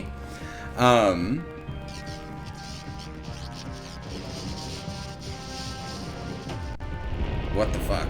Holy shit. Just explode the entire island, okay. I just played a fight multiplayer. I mean, no, that's fair. And obviously you're getting results. I can tell. But yeah, I do like the single player stuff. It's fun. I think I didn't 100% Splatoon 2. I got, so 100%ing would mean doing every single stage with every weapon and collecting everything. I did collect all of the secrets and stuff, but and like all the, like the anchovy whatever they are, the the little hidden things. But I finished all the stages with most of the weapons, I think. For Splat 3, we'll see. There are a couple of stages where it's like, oh yeah, this was a thing in the Octo expansion, and it was really fucking hard there, and I didn't finish it. So in this one, where they kind of just did the same thing, I'm like, oh, I don't know if I can do that. One of those stages where it's you have to break boxes to make like to make a copy of, so like there's a pile of boxes on the left, and it's like, okay, now this bigger pile on the right, you have to break boxes until it's the same shape. And it's like, okay, that's cool, that's cool. I think one of the weapons they give you to do that is the sloshing machine, and it's like, maybe I could do that, but it ain't gonna be a simple task, I don't think. Maybe. How do I get around? Do I have to go down? Wait, how did I fuck up? God damn it. But I remember in the Octo expansion, the equivalent of that is they give you a blaster, and it's like, boy, I don't want to do that. I never did that one. I might be able to do it if I spent time on it. Also, I just realized I forgot to heal again. Man, these fucking sloths are so annoying. If Splatoon was on PC, people would be like comparing it to TF2 favorably. And there'd be more modding too, I'm sure, but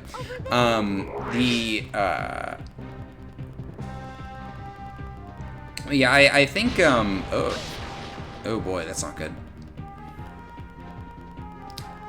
Oh, this is bad, actually. I think one of our friends might go unconscious right now.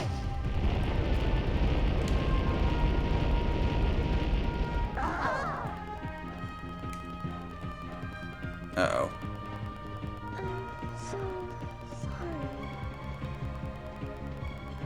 Maybe I should just run. Like, fuck this.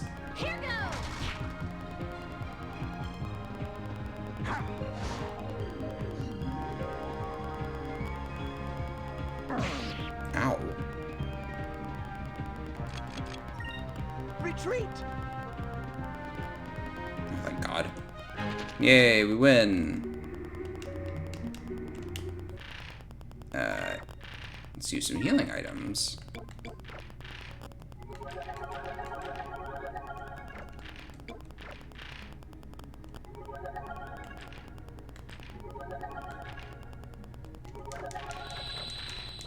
Team shooters have prioritized weapon diversity and goofy fun. Yeah. Nintendo just has that bad habit of we need everybody to only ever play our games on our consoles and stuff, so they design their games in a certain way to make it difficult to they design their games in a way that often makes it difficult to like run on an emulator. So like they'll give it touch controls or they'll give it like motion controls and stuff. Where Splatoon, it would be difficult to control Splatoon using a controller on a PC unless you could get a Switch controller hooked up to it. You could just use mouse and keyboard. I think I actually have seen somebody play Splatoon on a Switch by hooking up their mouse and keyboard. Like I don't know if you can just hook up a mouse and keyboard. Like I think you have to do some stuff with it, but I think I have seen video of somebody doing that, although I don't think most people do that. It's very funny though. Someone at Riptide, the event I went to, played mouse and keyboard. Did they? I mean, if they were playing there, I assume they were good, but like that's that's really funny. We did it! But yeah, like not even just like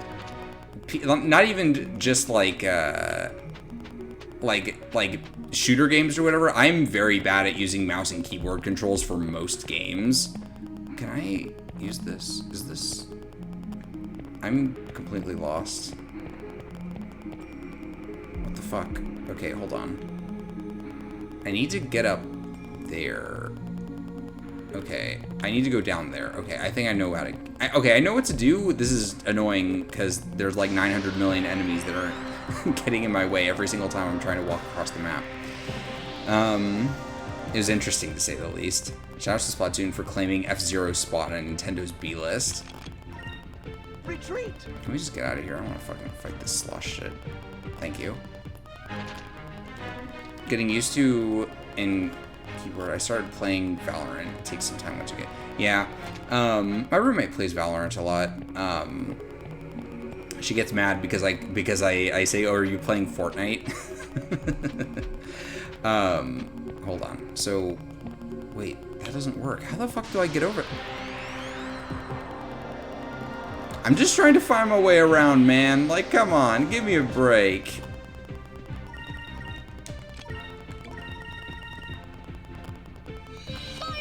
I feel like I'm a dummy. Oh no, it's going so fast. Ah, explosion.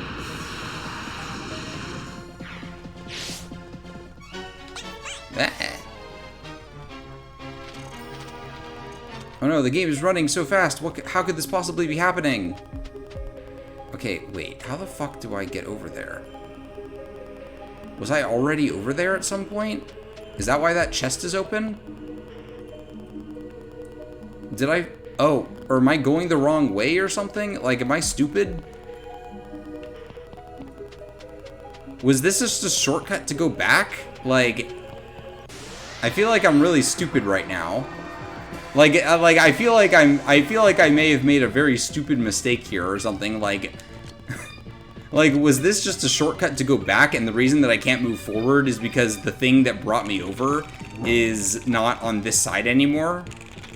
Like, I think that might be the case of what happened, and I just wasn't paying close enough attention. You know, if it... good one. I think I just ran around in the same area for 10 minutes doing nothing because I didn't realize that I got taken back to the entrance.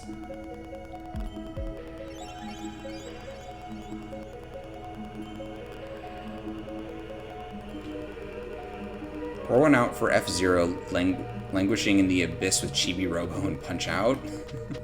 One day Nintendo will remember. Yeah, okay, I think I'm maybe stupid.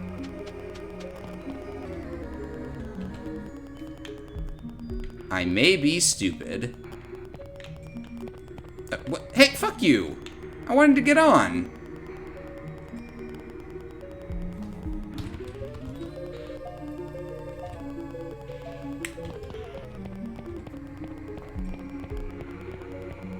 There we go.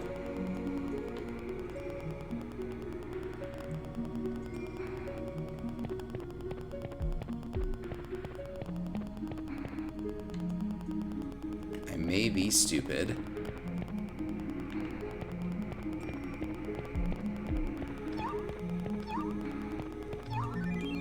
I received a jam. Cool.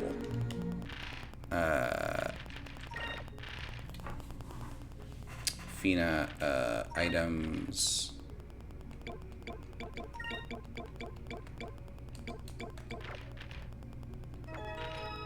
Nice. All right.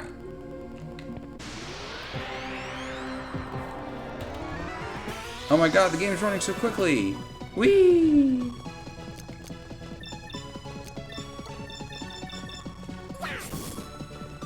Oh no, I miss.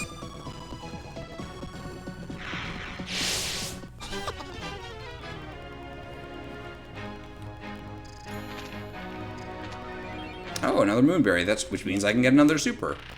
Or special move or whatever. Or, no, it's super move. I was right. I mean, this one seems really good. Creates a mirror-like... Right. That Vise one's good. I can't get this. This one probably costs, what, like 3 or 4 or something. I really just... I want to try out this one. Skull Shield. Fuck yeah.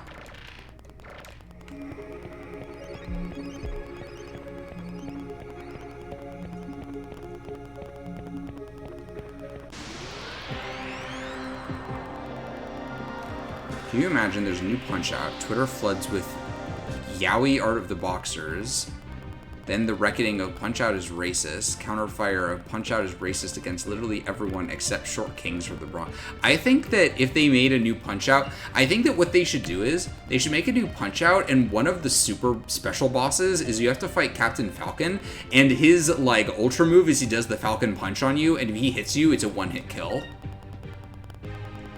Oh, it's this guy. Hey, man.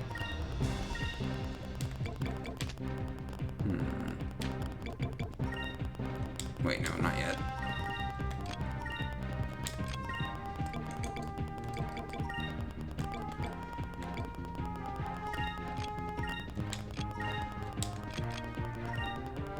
Always one step ahead. How did he get here anyway?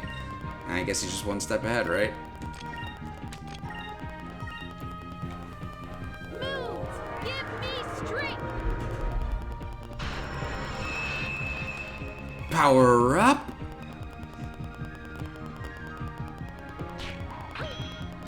Ow. Boobs, give me strength.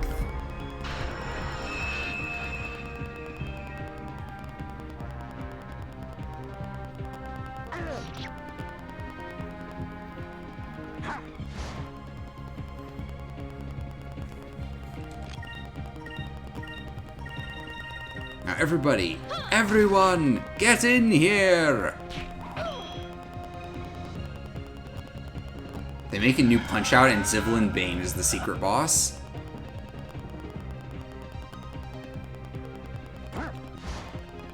Killing him.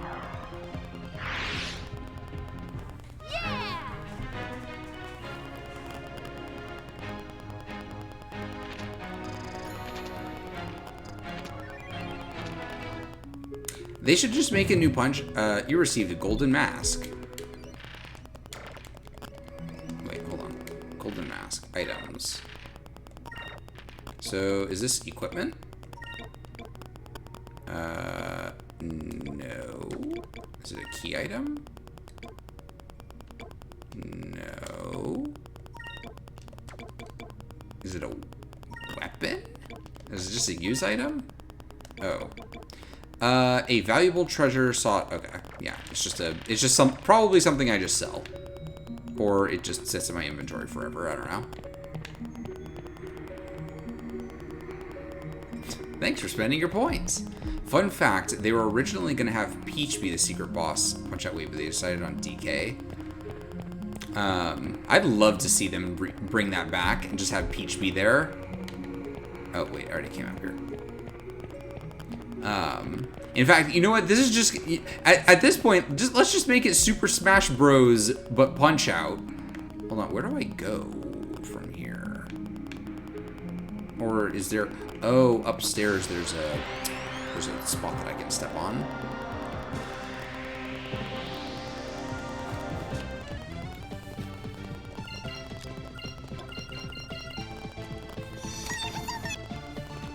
Yay! Killed them.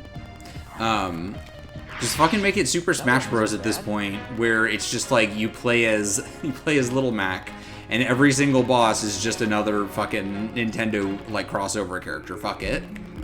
Which is the exact opposite feeling that I have towards the new what's it called? Wait, no, this isn't where I'm supposed to go. It was upstairs.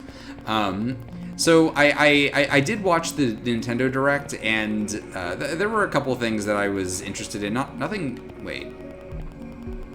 Oh no, that's a step off point. That's not where you get on. What the fuck? Where do I go? There were a couple things that I thought were neat, but I'm not really. I haven't played any Pikmin games, so like when I saw Pikmin 4, I was like, oh cool, but like it didn't elicit like a oh fuck yeah from me, because like I don't play those games. But like it's cool, glad to see it. But I saw the trailer for the new Fire Emblem game. And, like, I see everybody dunking on the new protagonist's character design, and, like, I agree, like, I don't like it. Like, some people like it, and that's fine. I'm not gonna begrudge you for liking it. I do think it looks a bit silly. It looks a bit silly to me. Oh, there's, like, a downstairs. Oh, okay, I may be stupid. But we're good. I didn't spend 25 minutes on this time. But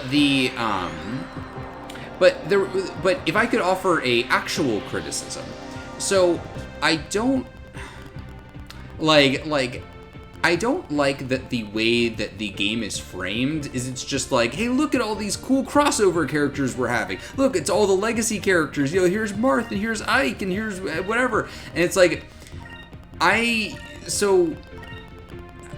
feel like if you're gonna make a game and it's like it's not like if they were making, you know, what's it called, like if they were making, Fire Emblem Heroes, which they did, it's like, it's fine to have, or not Heroes, that's the gacha game, although I guess that's appropriate too. No, Fire Emblem Warriors, that's it, the Warriors games. They've made a couple of those at this point, right?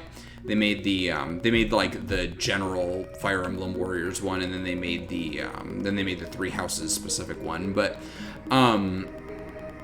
if you're making a Warriors game, having a bunch of crossover characters is natural. It's expected. But I feel like if you're doing a main entry, if your big selling point is look, it's Marth and Ike, it feels a little cheap. Like if you want me to be excited for your game, I want to be excited based on the merit of what the story you're trying to tell is, and not of what like. And I don't want to feel like, oh, you should get excited because all these characters that you already know and love are here. It's like, I'd rather be excited because you've created something like an interesting, premise with a cool cast of new characters, right? Like, obviously some people really like the crossover stuff, and I'm guilty of liking crossover stuff and other things. Not that it's particularly bad. It's just like,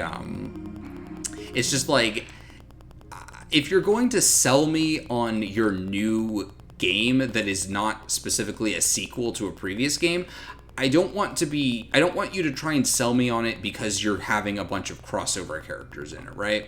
It just feels like boring, I guess. I don't know. That's just my feeling on that.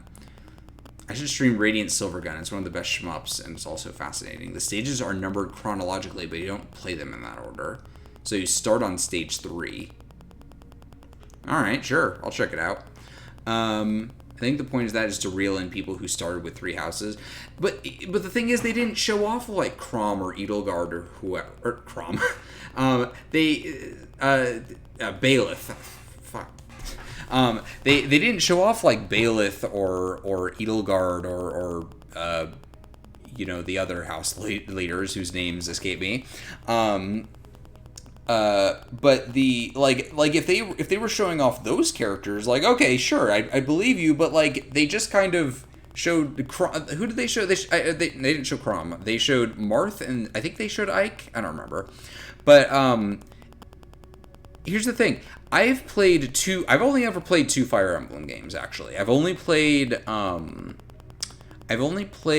3 Houses, and I've played Awakening, specifically the game mod, which I played a long time ago. But so I played those 2.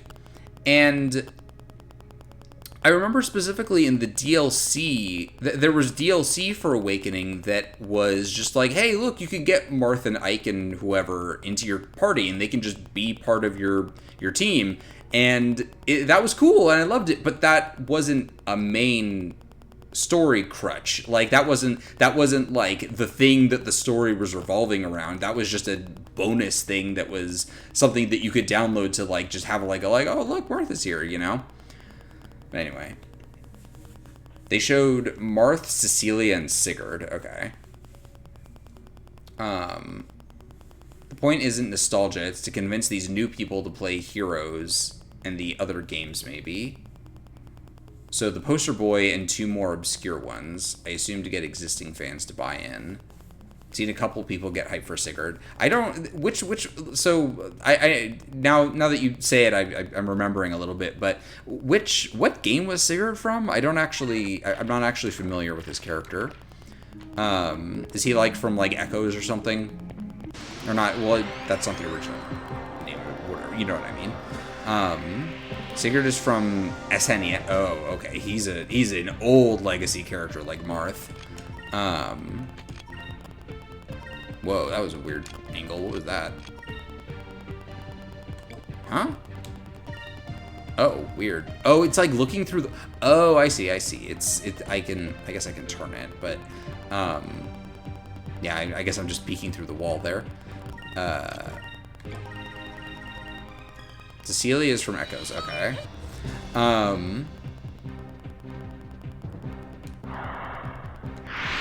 But yeah, it's all right. I just noticed that that's like a cool looking sword. Like it's the new one that I got, the stone cutter or whatever. But that looks cool. But it's just like, I don't know. I feel like having your story be based around, oh look, it's a bunch of crossover characters. It's like it just feels kind of lame. Like I can, like, just from watching that trailer, I can't bring myself to be interested in anything else they showed off for that game because they completely fixated on, look, it's characters from other games. Like, cool, great. If you're going to try and sell me on Fire Emblem, I want to be sold on the new stuff, right? I don't know. I feel like I'm just whining, but like, I don't know. I'm probably not going to play it anyway because I do think that the protagonist looks kind of stupid, if I'm being real. I think the red blue hair, it looks a little goofy. I've seen people saying Pepsi Man and what's it called? Saying Pepsi Man and Colgate and stuff like that, and it's like, yeah, that's fair. I'm guessing a later trailer will go ham with popular people, Cromcorn, Edelgard. They opened with classics because they know old fans are fucking sick of the new guys. It's an inverse of embodiment fatigue. Yeah. I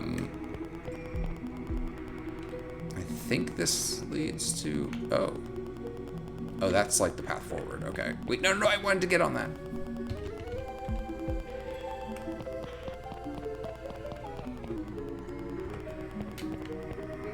There it is. So I want this. An Ickle Seed? I don't know what that is. I probably just raise my stats, right? Let's take a look. Increase will.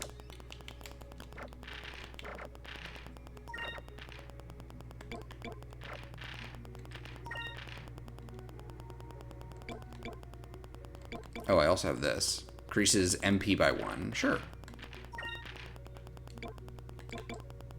And I have 1 Moonberry, okay. Oops. Damn it.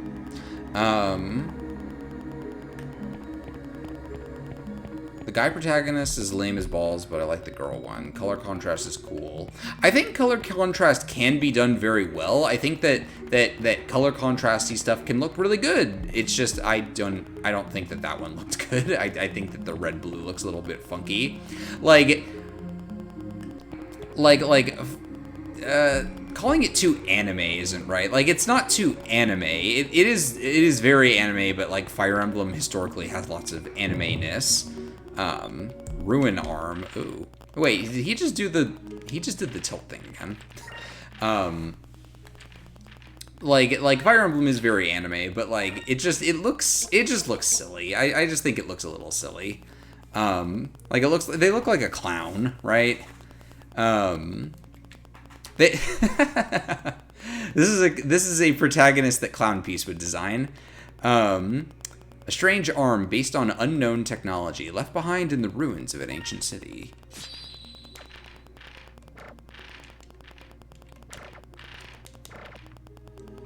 Wow, it sure is convenient. Wow, Drachma, it sure is convenient that your, like, robot parts can just easily connect with this thing that we found in an ancient ruin. Also, I can see a moonfish or something up there. Let's go catch that.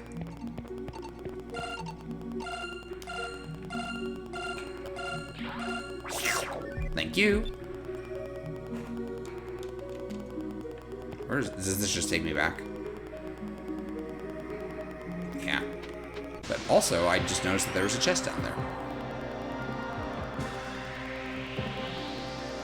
The hero ring looks cool mechanically because it's an equip, so anyone can get their temporary power bonus, which means you could double down on existing strengths or put Cecilia on someone so they can get bonus magic.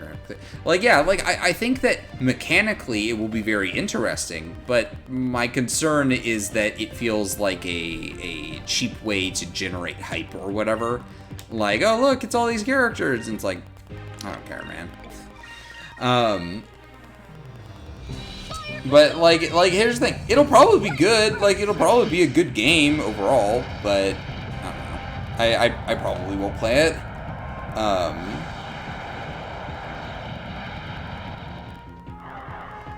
This is one of those things where it's like, I could keep complaining about it, but there's no real need to, because in the end I'm probably just not gonna play it, and I'm also not like, I'm not some huge like Fire Emblem fan, so this isn't something that's like, oh, this hurts me personally that I waited so long for the next Fire Emblem game and now I'm not even interested in playing it. And it's like, well, no, I mean, I'm like a mild fan of the series, and I don't know, and now it's just like kind of whatever. Like there's no need for me to keep like complaining about this, because it's like, whatever. I don't care that much.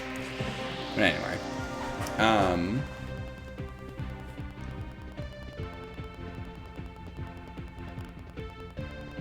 Of course you don't care. You can even pronounce... It's Celica? Is that it? Is it Celica? I'm going mental over Radiant Silvergun. It being on Switch is a dream come true for... Yeah? What was it on originally? Was it an arcade game? Oh yeah. Also, let's take a good look at these weapons actually. So, oh, that's cool. It's got like leaves on it. I feel like the texture is in the wrong spot. I don't know if that's a texture bug or something, but I feel like the sword shouldn't be on the outside of the leaves. Like the leaves should be on the outside, but whatever. Not that big of a deal. That looks cool.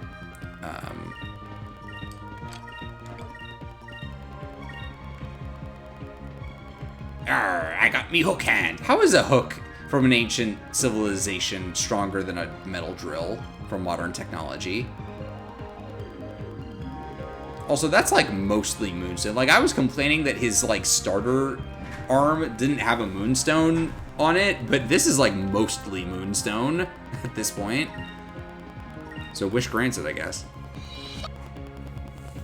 Arcade later ported to... I was sad just a month ago about how the best version was trapped on Xbox Live Arcade. Damn. Arcade later ported to Sega Saturn. Made by Treasure Ikaruga. Right. And I know that you complained about Ikaruga because it's something. Yeah, I don't know I don't know if it's a me problem or a game problem, but I have Ikaruga on GameCube, and it's a weird game to try and play. Oh, finally some dialogue. Who's that? That's it. That's the ghost that I saw earlier.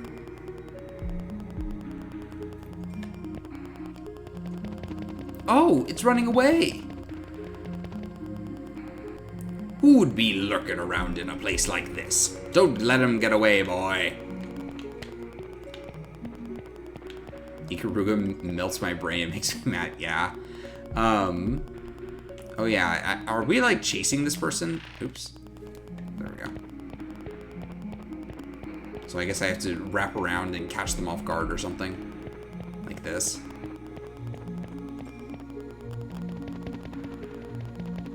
Like I tried to play Ikaruga, and I'm like, oh, this is hard. This is really fucking hard.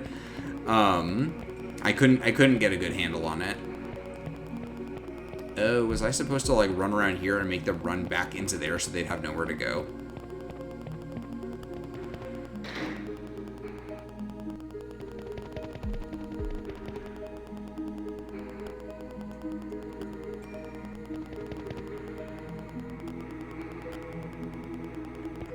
Nope.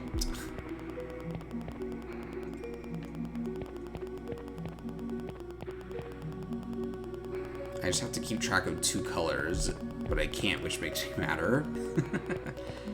Silvergun's better. I'll believe you on that. Yeah, I'll try Radiant Silvergun at some point. But also, are you not able to like run it on an emulator? Like, I guess. Well, I'm sure you can run an arcade. I'm sure there must be an arcade game emulator on a computer. Not that I would ever recommend piracy live on stream. Not that I would ever say that you should pirate things. Whoa. No, you should never pirate. But instead of like a gimmick, it just has 7 weapons that are each useful in different situations. It emulates really poorly. Oh, that's a shame. And the story is it's in the arcade version. Oh, I see. The story was patched into the Xbox Live version.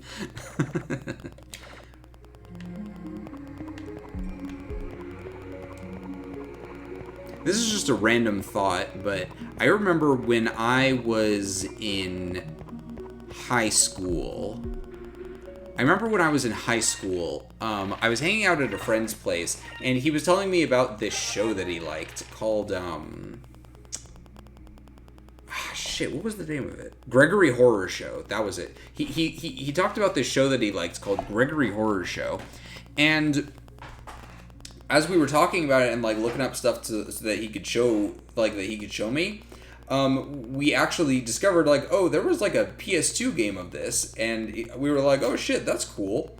And we were like, okay, well, why don't we try and emulate it? And apparently it was like one of a handful of games that it's like that emulates really poorly. I don't know if that's still the case because that was, like over 10 years ago at this point, but like I just remember us getting like hype, like, oh cool, there's like a interesting like survival horror PS2 game about this, and then afterwards getting deflated by going, oh, this is like one of like a small handful of games that you just cannot emulate very well,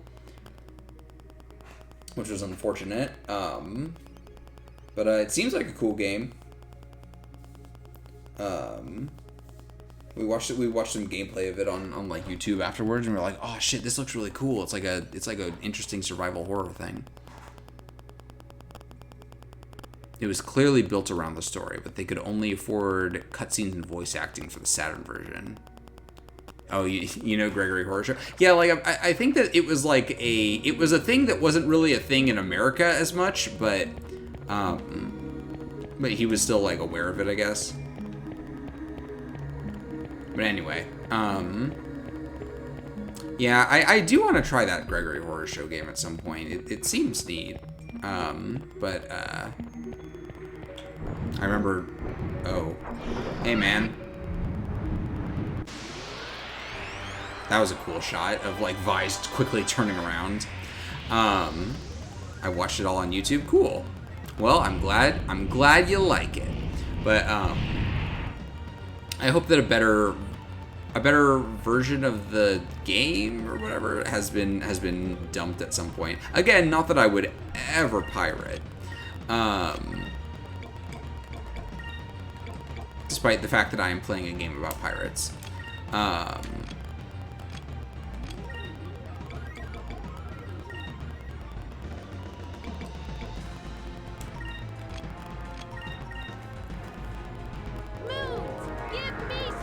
Vinesauce Joel played it? Okay. Well, unless he was playing a physical copy on a PS2, then maybe there's hope that one day I can play through it.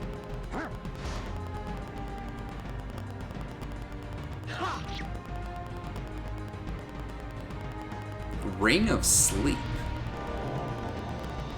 Uh-oh. Ha! Move! Give me strength! Boobs. Give me strength. That's what I say every morning when I wake up and have to clock in for work. I say, oh, boobs, give me strength.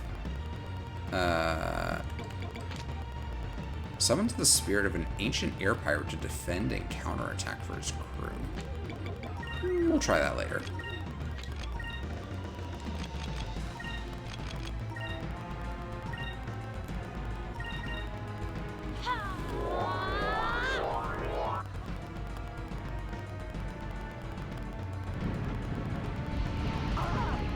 Ooh, oh!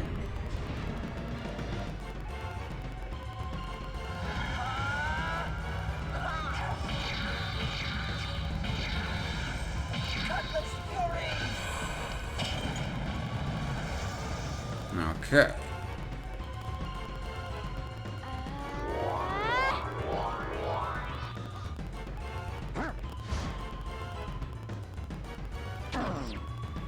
Hey, thanks for spending your points. I need to heal and stuff. I think you should keep attacking, and then you... You got nothing? That's okay. Spending your points is all you need. Oh, right, I should do this at some point. Damage and poisons all enemies.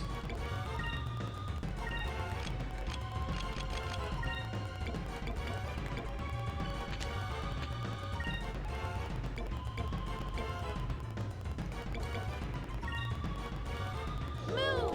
Give me strength!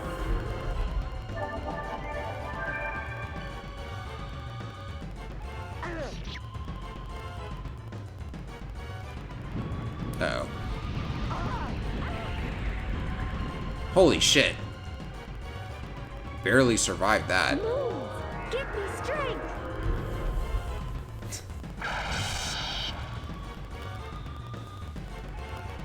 Yes! I got the poison. Okay. This should work. Okay. Time to heal a lot. Well, you can keep attacking. Everybody else. No.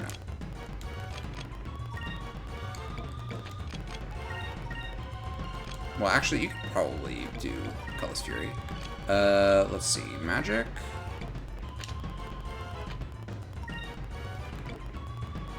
You need to heal more than 1,000.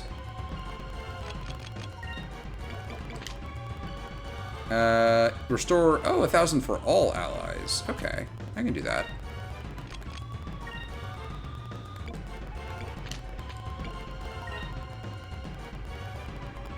Let's just top off. Fuck it.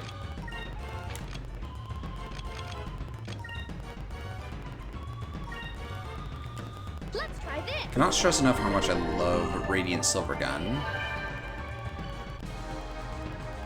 Haha! Move! Give me strength! It's the reason Taquito streamed Rad since it started Silver Gun Saturday.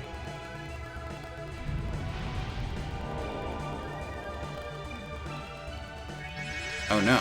So does that do anything other than put her to sleep? Which is like, I mean, that's annoying, of course, but bet you wish you had a skull shield right now, huh? Never. I hate everything. Owie.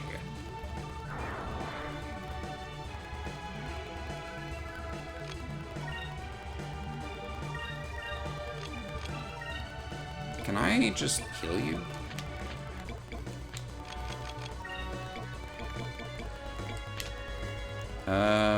All effects except for unconscious.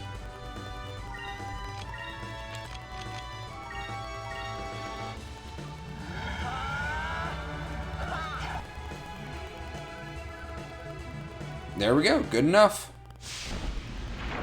That wasn't so hard. Maybe because I was several levels higher than I was supposed to be. Because I spent so much time putzing around.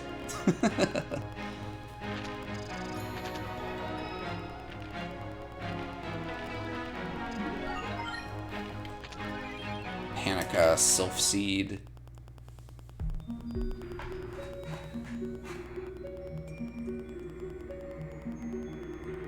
Well, it looks like the crystal is probably sealed in here. Ooh! Hey everyone, look over here. The person on this wall looks like Fina. I guess. Yeah, I guess the outfit's similar. You're right. I wonder if this is that Ketya the villagers were talking about. We who have come from the Temple of the Silver Moon... Fina? We who have come from the Temple of the Silver Moon have sealed within the forests after the rains of destruction washed away the lands, the unsleeping giant Grendel. And upon his sealing, the green crystal was kept within these walls. This is written in the holy language of the Silver Temple. The Sylvites must have inscribed these words when they were here. These are the ruins of Ixtaka, right? Why would the Sylvites come here? The rains of destruction nearly destroyed the green civilization. But even after the rains fell, Grendel still terrorized the lands for many generations to follow. The Sylvites came here to contain him.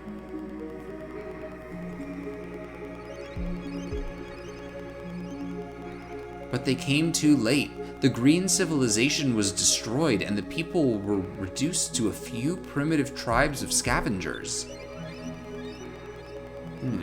The people from that village probably thought the Sylvites were gods because they were able to contain Grendel. It all makes sense now. That's why they thought Fina was this Ketya person. But it says the green crystal is kept within these walls, right? But I don't see the crystal anywhere. I wonder where it is. You're right. It should be here.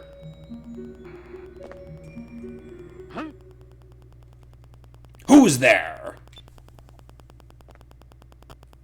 Whoa! Old man, grab attack! Don't let him get away. He might have the crystal.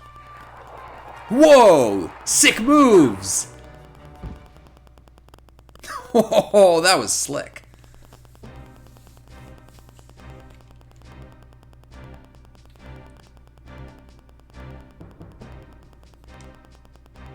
So this is the ghost. Who are you? And why are you following us? Please don't kill me. I am a high priest of Ixtaka. A high priest? So you followed us all the way from Horteka? No, I didn't follow you. I've been here for a long time. It is my duty to guard these ruins.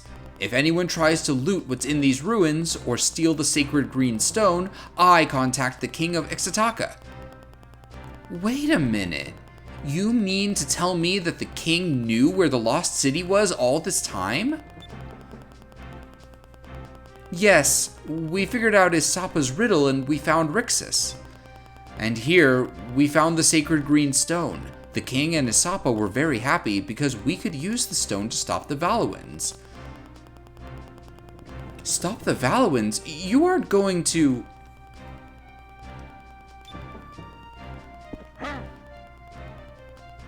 Tell us! Or do you want me to crack your skull? Alright, I'll tell you. The king and Isapa said that the sacred green stone had the power to awaken the giant. If the giant were to come, he would chase the Valuans back to the eastern skies and we would be safe. What? Sonic Adventure 2 rail grind. Soap shoes. Oh no, he's gonna summon the giant. Isapa, now that you are free and the Valuans are busy looking for Vise and his friends, we can summon the mighty giant. Awaken, giant of the forest. I, who hold the sacred green stone, command you to destroy our enemies.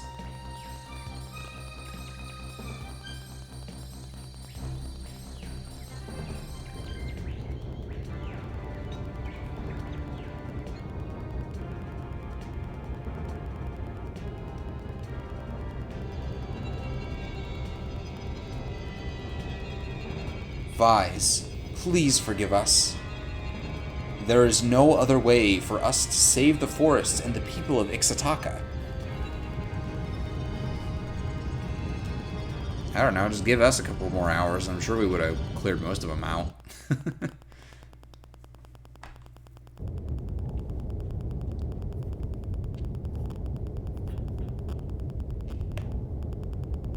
What's that rumbling sound?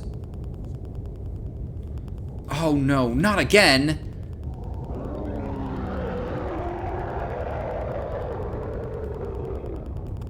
Someone is summoning Grendel.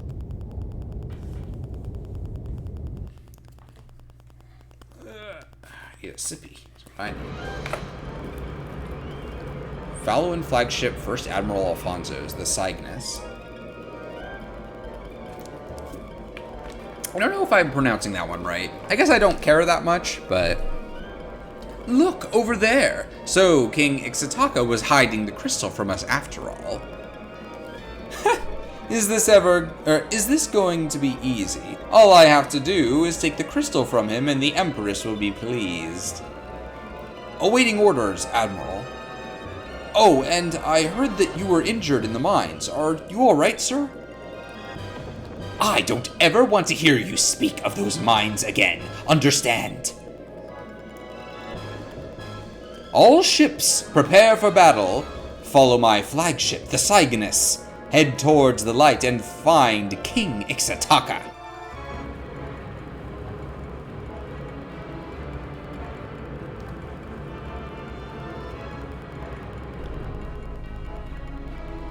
My voice acting is enjoyable. Thank you. I really want to do like proper voice acting maybe at some point.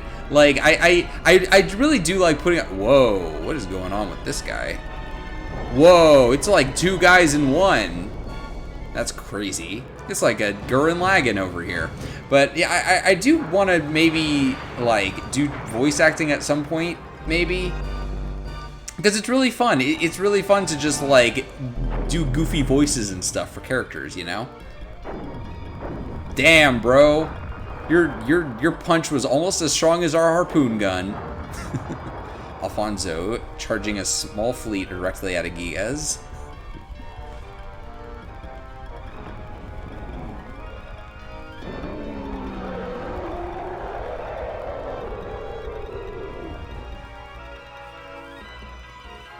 Blast!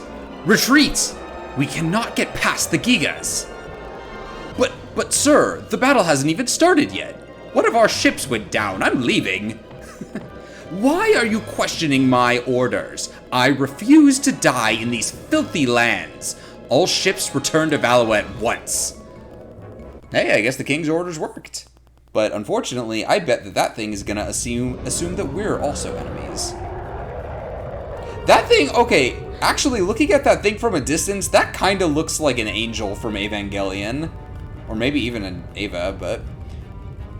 Why would they awaken him? Don't they understand that the entire Valuan armada will retaliate against them? Everyone, back to the Little Jack. We have to stop that thing. Oh, is it gonna make me run all the way back? If it makes me run all the way back, I'm gonna cry.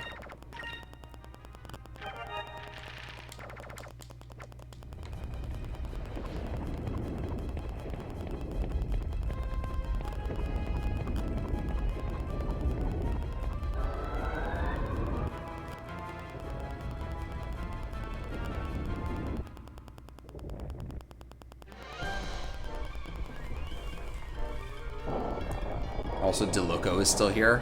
Yeah. Oh, we'll kill him too. You know, I was wondering how the king got to his hold, but I guess they just have airships too, which, I mean, that was like my thought, but we just hadn't seen any of their airships, so I wasn't sure. Sacred Giant, destroy our enemies. Chase them from our lands forever.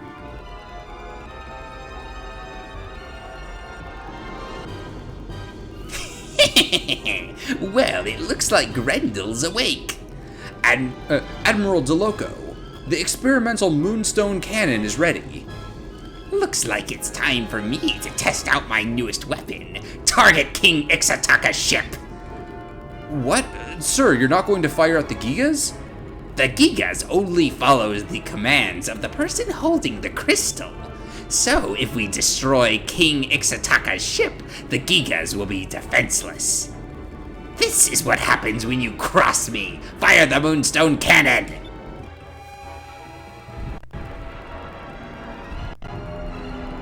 Beam! Oh, you just nicked it. Ah!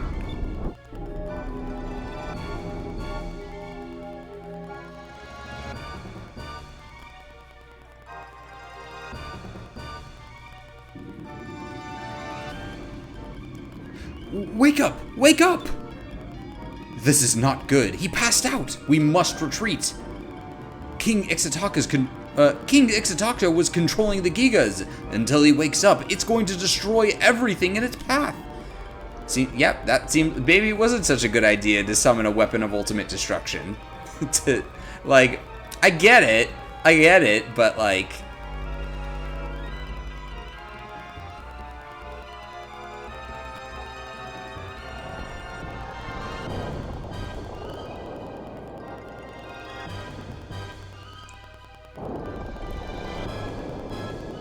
I know I already said it, but God, this thing does look like it's just straight out of Evangelion.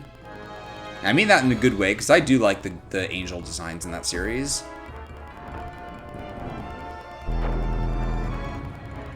Oh, that's not good.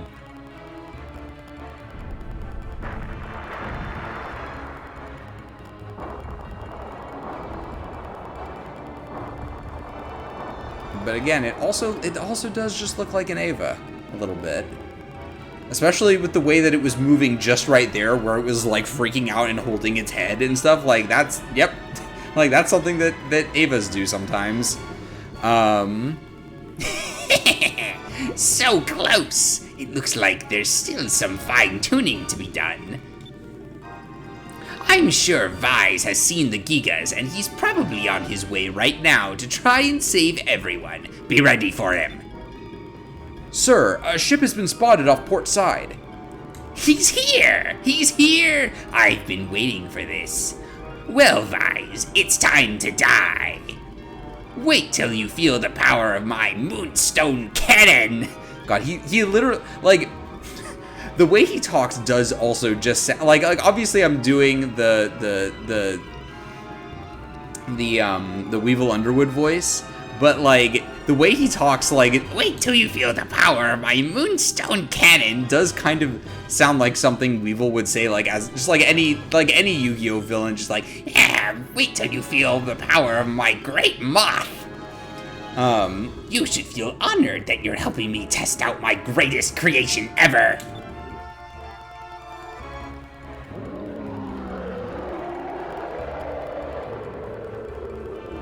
Grendel is in a rage, but there's a ship in front of it. It's DeLoco. It looks like we'll have to get past DeLoco first. Look out for that cannon. Aye, aye, Captain. Bring it on, DeLoco.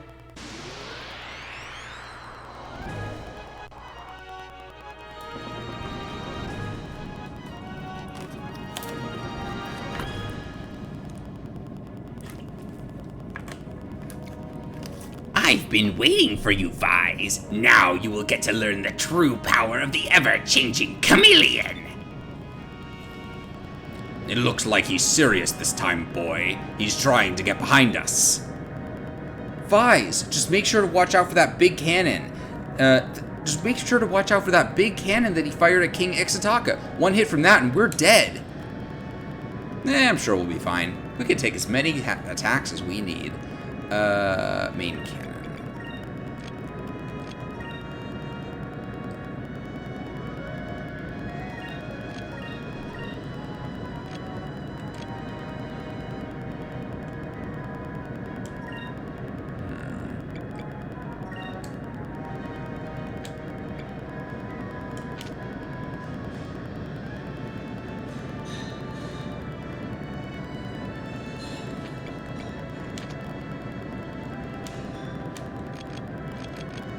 You know, I'm gonna guard on those 2 yellow turns, because I wanna be careful.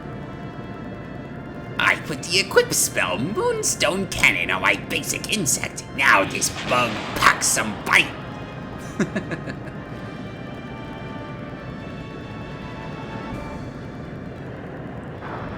Ow.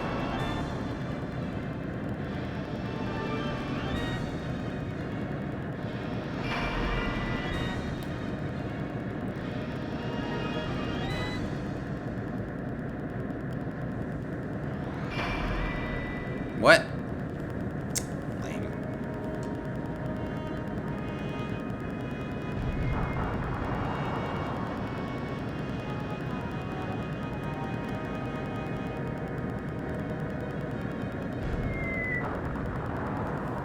Mm-hmm.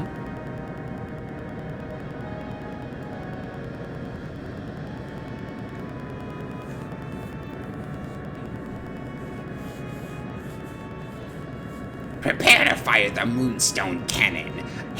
Halt all systems and redirect all power.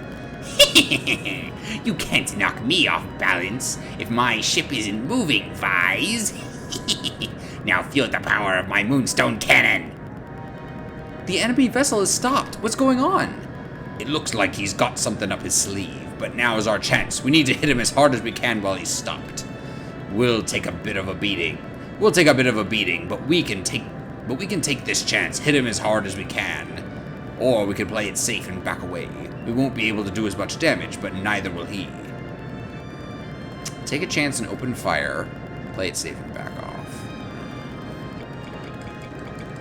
They did say one hit and you're dead. But this is take a chance and open fire. This is play it safe and back off. Let's open fire. We need to take this chance and hit him with everything we've got. Let's take him out for good. Sometimes you have to take a risk to win. Well, boy, open fire. Well, first things first. Main. Nope, not focus. Magic.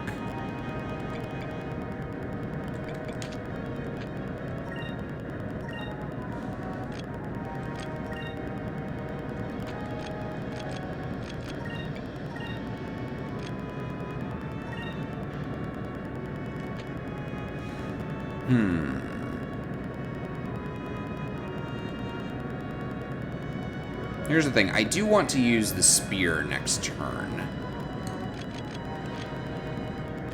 Which is a little stupid, but that maybe I made the wrong choice, but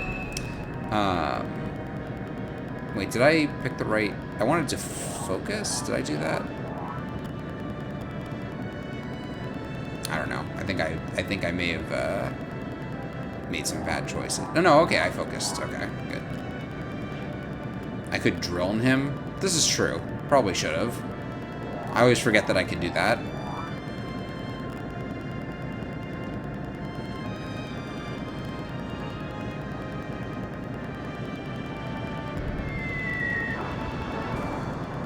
Do big damage. Well, I'm guarding and I have the defense boost, so hopefully I won't die right now.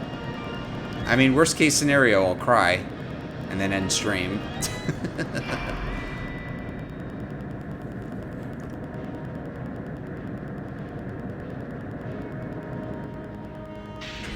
Test cannon.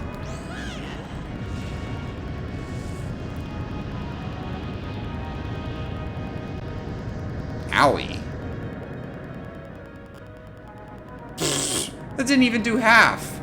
I mean, it would have done more if I didn't have the defense up, but they're still just sitting there. They probably used too much energy on that last attack.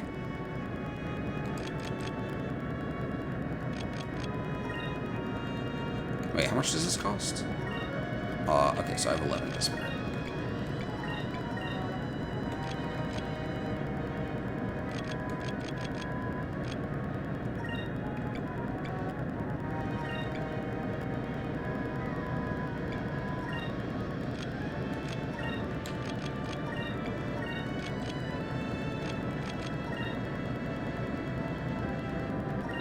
Harpoon cannon!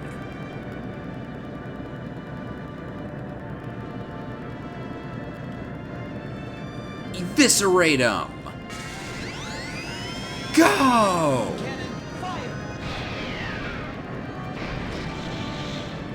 So their super cannon should no longer function, yes? I completely ran a harpoon right through it. There's no way it should continue to function, yes?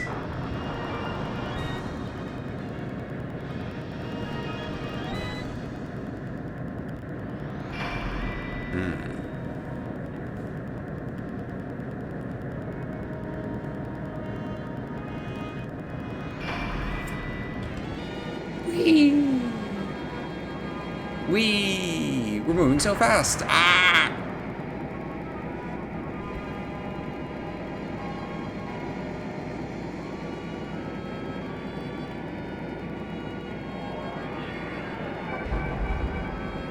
I love to heal and not be injured.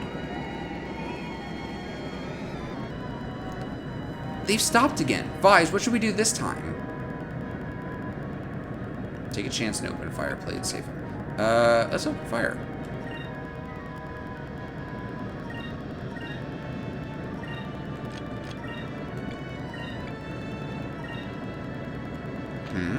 Wait.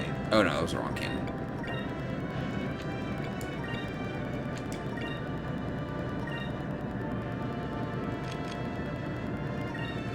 I think we'll be fine. But I think I need to do this differently, actually, now that I think about it.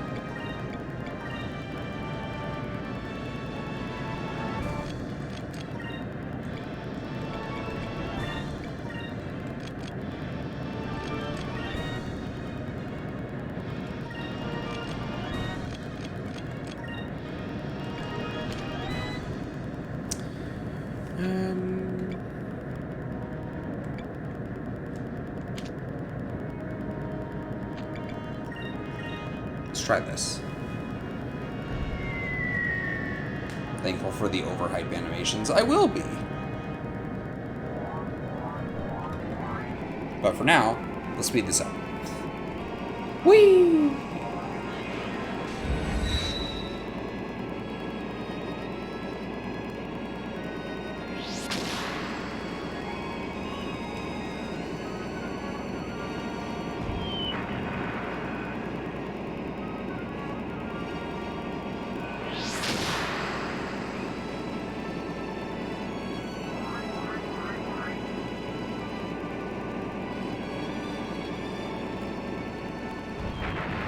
Oof!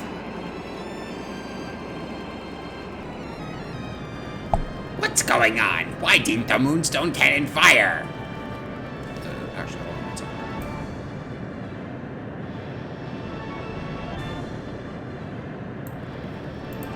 Okay. Lord DeLoco, the last blast nearly drained all of the energy from the ship. We must recharge the cannon. Perhaps firing this prototype Moonstone cannon was too much for it to handle. I think that maybe we should... Silence! Silence! I don't want to hear any excuses. Fire! Fire! Fire the Moonstone Cannon! Okay. So, why don't we...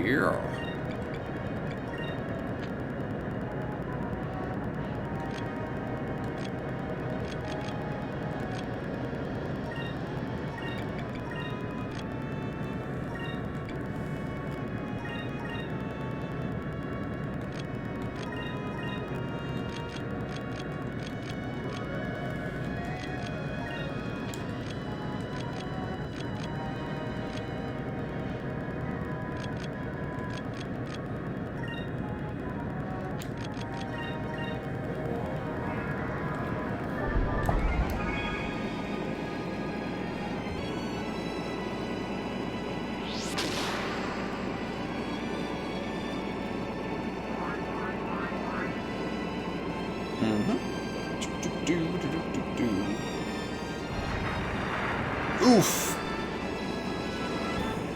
That thing does so much damage. Thank God I healed.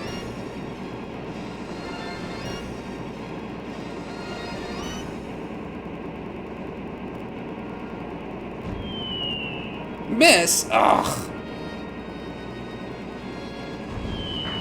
Fuck.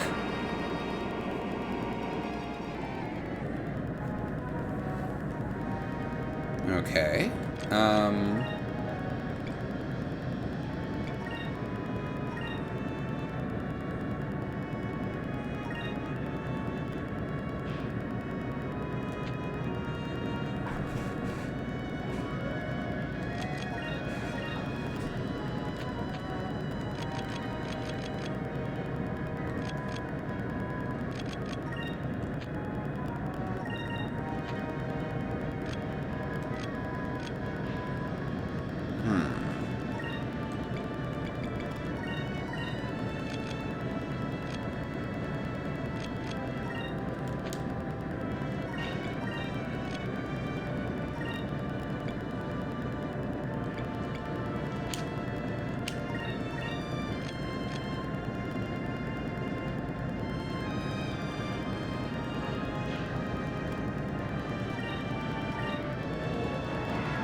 I do this right? I sure hope I did.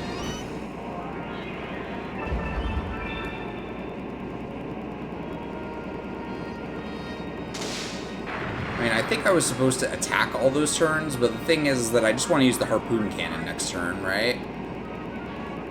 So I'm just setting myself up to potentially survive this turn just so I can kill him on the next turn, right?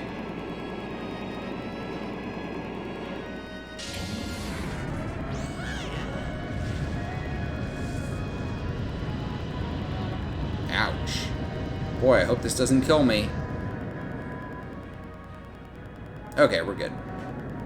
These other basic weapons do more damage than that. The evasive action is useless if you do it after he hits you with the god cannon. Ugh, lame. Okay,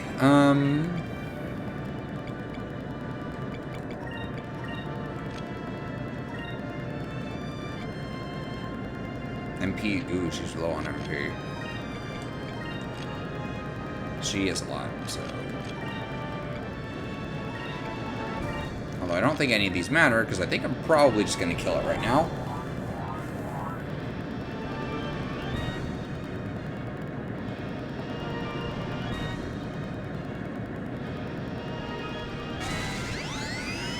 Kill!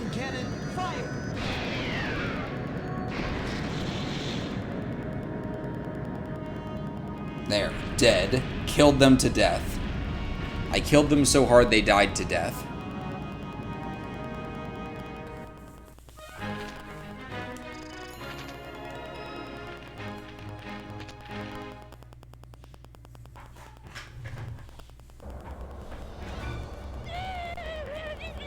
This cannot be. My throat die.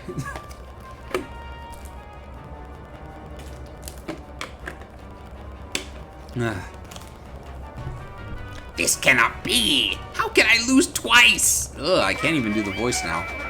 No, no, no. This has got to be a dream. It's all just a bad dream. Sir, get a hold of yourself. We can't face the Gigas in this shape. All ships back to Valois. Oh, come on. I saw them crashing to the ground in a burning heap. They just fly off? Lame. All right, DeLoco's retreating. It's still too early to celebrate. We still have to stop Grendel. But he's too big. How can we stop him? See that canyon? No matter how strong that thing is, if it falls into the canyon, it'll be stuck. I see. So all we have to do is knock it down. Aye. Wait for him to pass in front of it, then hit him from the back. Got it. Alright, everyone, let's take him down.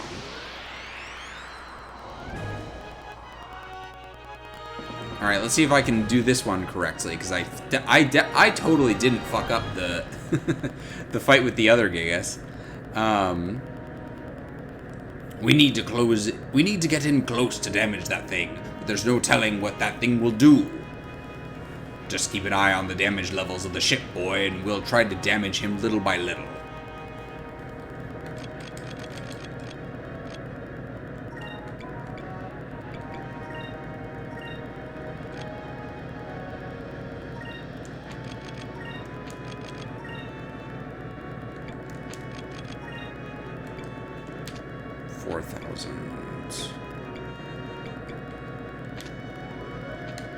Improving power transfer, restoring spirit. Okay.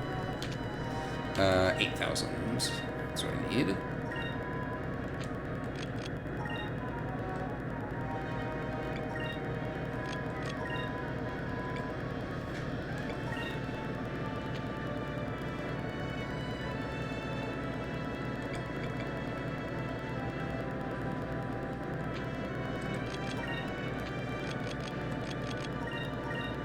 Fine. Maybe I should have done one attack, but I'm mostly trying to defend myself for the moment.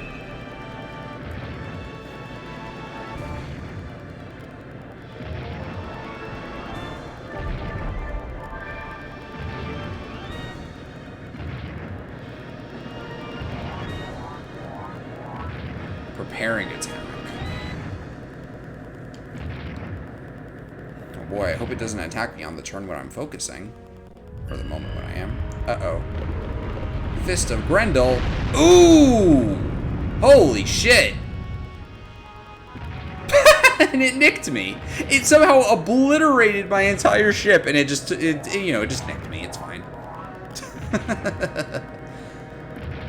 He backhanded me so hard that I spun out of control, and then I just walked it off. It's fine. Boulder throw. See, I said you'd be thankful. I mean, they're cool animations. Oh, shit! That did a little more damage.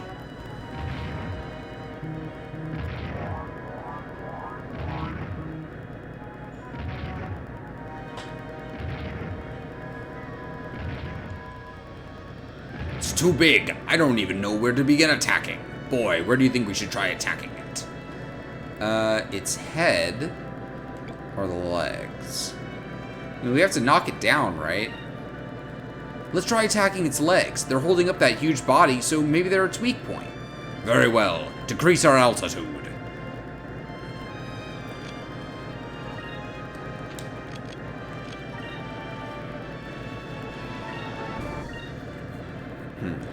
So we might get the chance to fire on it next turn. Aren't you glad they do infinitely less damage than they look like they should? Yeah. Harpoon cannon isn't guaranteed KO. Yeah, I mean, it looks like it should be, but I guess it isn't always, because, you know.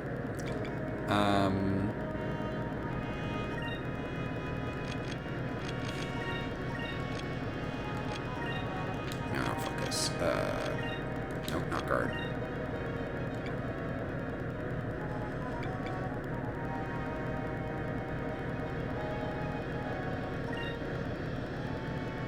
We should have enough.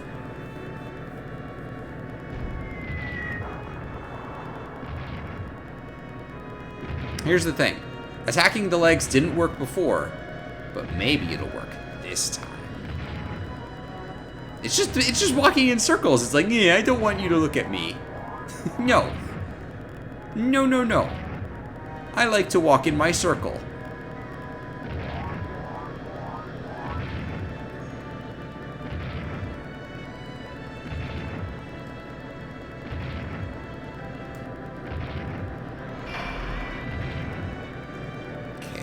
Evasive action. Stomp. Okay, that would just kill us. That would just put us into the ground. Like, there's no flying back up from the trees from that.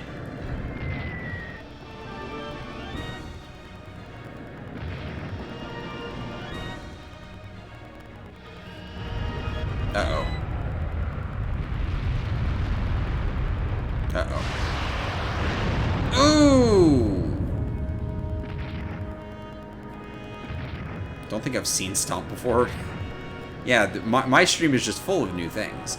Okay, cool. So I do get to use the harpoon. How about before we do anything else, we use a deluxe kit?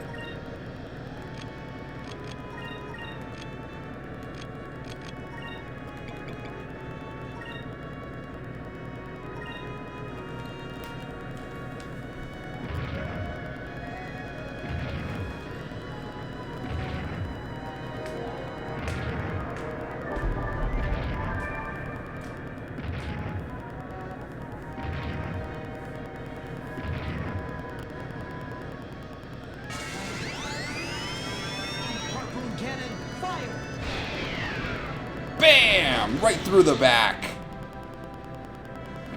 Still only does a pittance of damage, though. And it didn't knock it over, either. It's apparent how the Gigas fucked up the world in the past. Yeah. How I'd have to hit it with the harpoon cannon like 7 times in order to actually knock its HP down.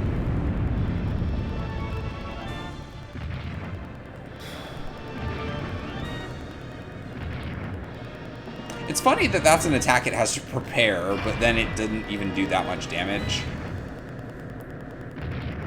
Doing more damage than you did to Rekumen, yeah, I guess. Little bit. Also, I think I undershot the amount of damage I would, or the amount of number of times I'd have to hit it with the harpoon.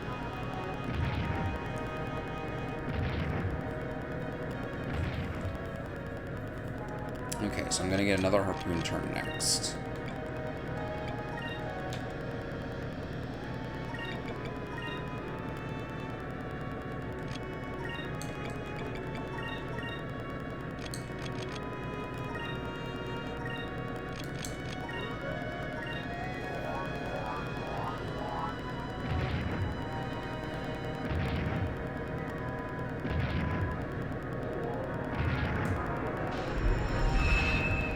Maybe I should have done this in a different order. Oh well.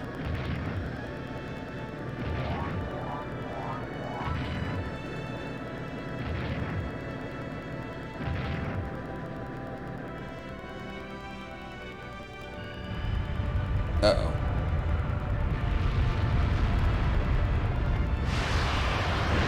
Ooh!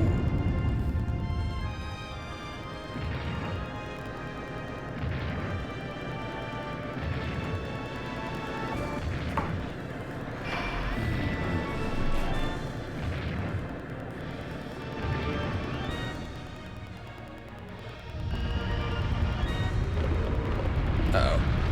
Ooh.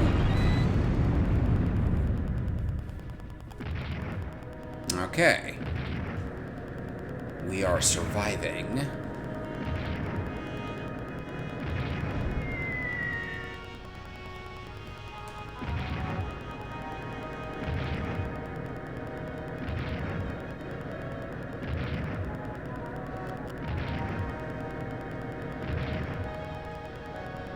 Okay, boy, you can continue attacking if you want, or you can back off and make repairs. Let's fucking keep attacking, motherfucker. Let's continue attacking. We need to keep damaging that thing, even if we can only do it a little at a time.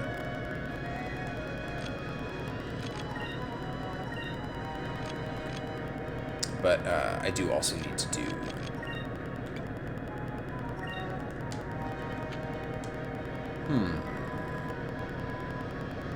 Yeah.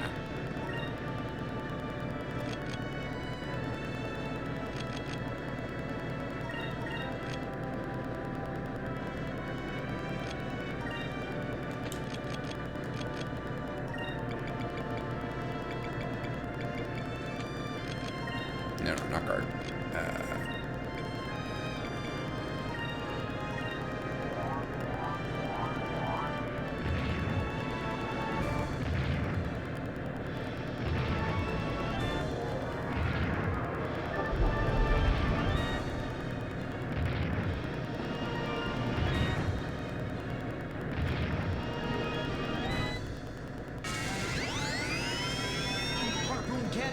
Come on, get him!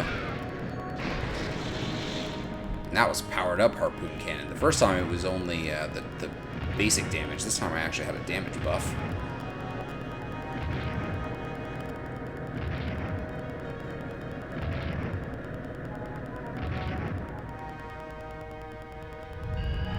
Uh-oh.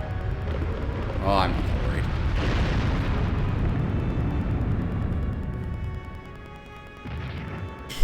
Yikes.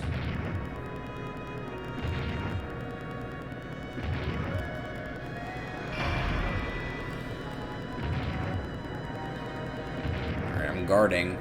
What can you possibly do to me, man? Or nothing. I guess it just won't attack. Come on.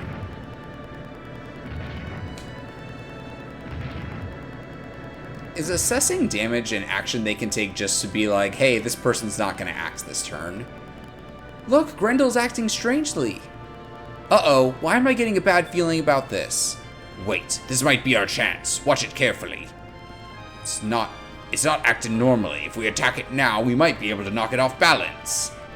And if we can hit it hard enough, we might be able to knock it over into the valley behind it. That should hold it off for a while.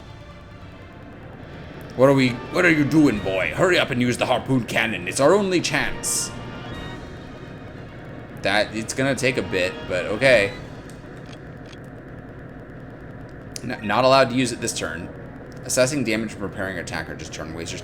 Preparing attack, though, it is like supposed to be.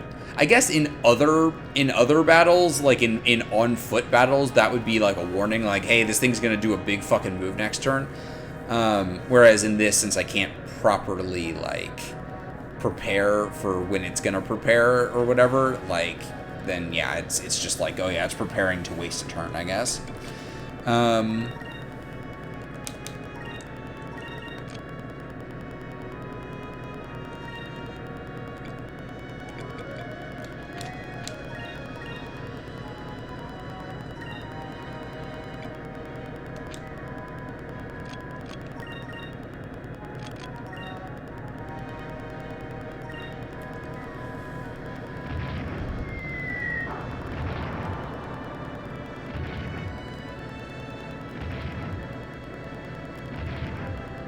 Target lost. I guess that's what its attack was. Or okay. Woo! It's going so fast. Ah! Boom! Explosion! I die. Oh boy! I took a fuck ton of damage there.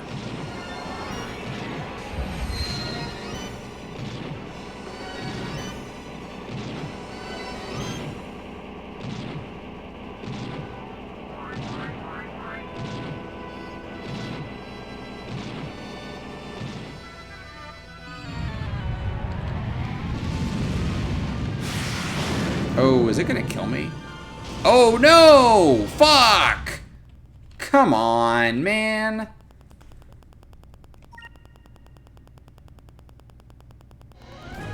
Oh. I have to do that whole thing again. It did 2 boulder throws on the same turn. Oh. That wasn't a blunder. It did that all on its own. Also, I just noticed that this little square, it looks like it's T-posing in its little image here. Like this is a T-pose, right? Ugh. I guess I'll just finish it for tonight. I mean, I'll finish the fight and then save and then be done.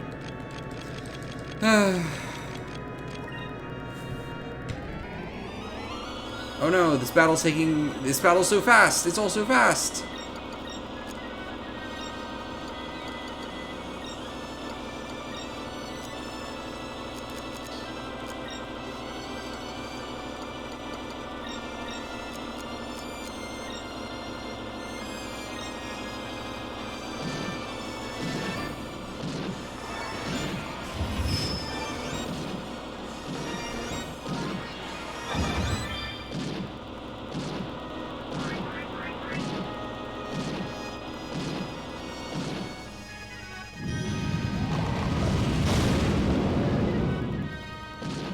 Oof.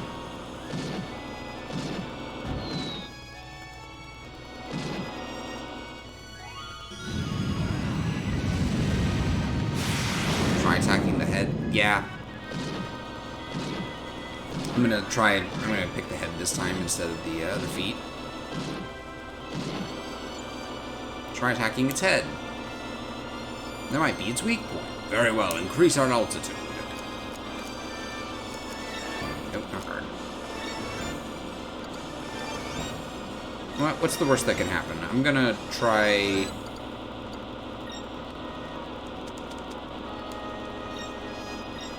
I'm gonna see what happens if I do this.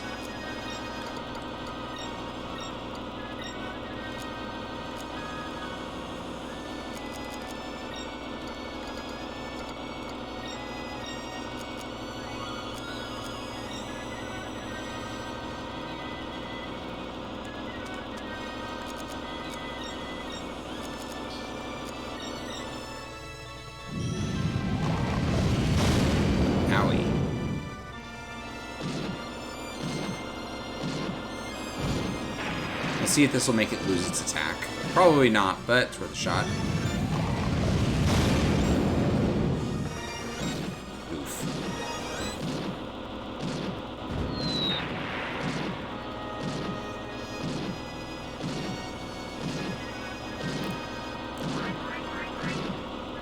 I could drone him. One day.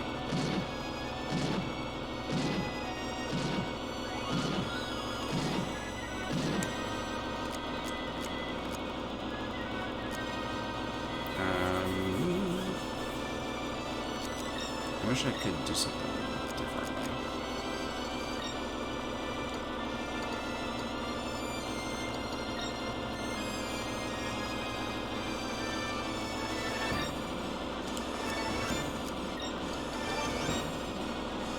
Does she not have that? I guess not.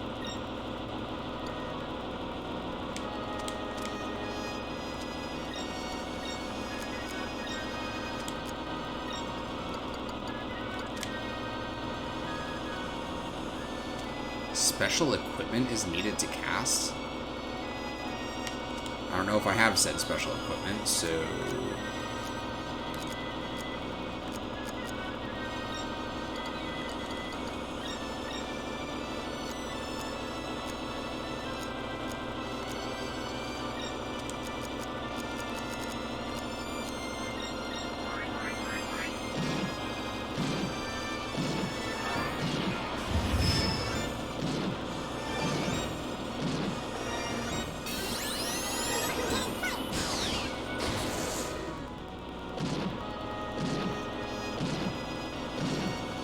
Let's see if I die right now.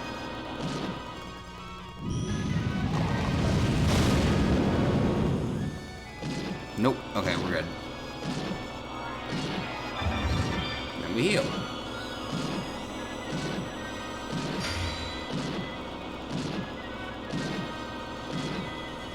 You didn't equip the magic cannon I got from Belez's ship? Oh.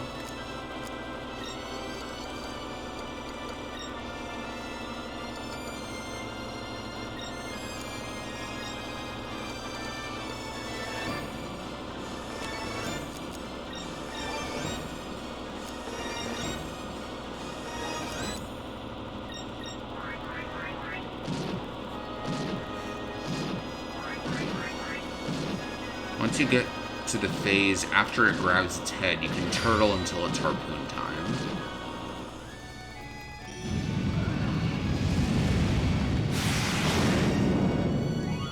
Ow.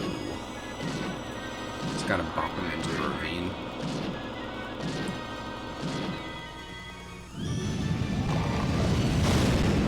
I just gotta survive is the thing.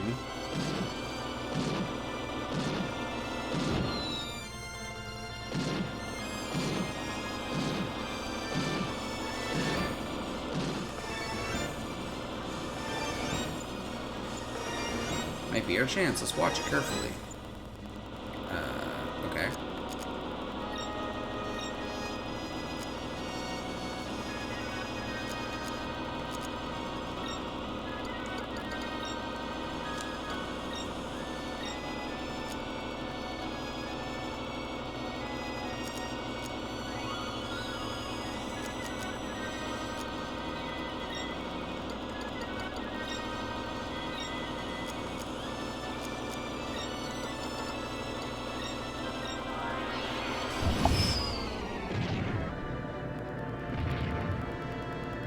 Alright, let's see if this works. Target lost. Oh, I guess that was... Again, that was his target lost.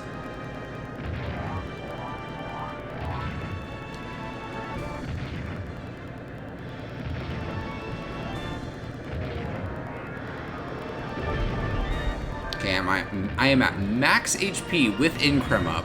If I somehow get one-shotted, I'm gonna cry.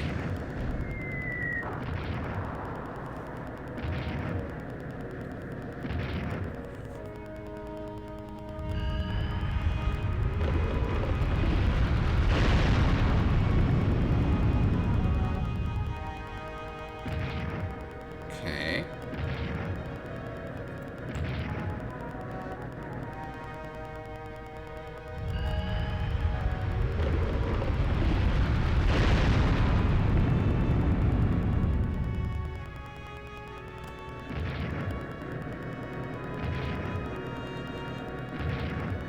Okay, you're next to the ravine. I'm gonna fire my harpoon cannon. Harpoon cannon, fire!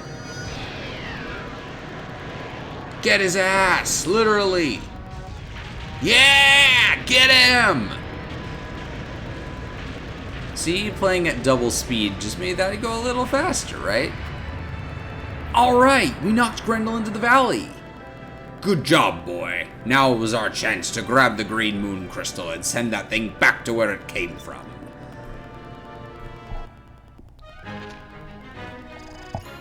We beat the game. Captain Stripe, Grendel Wing, complete kit.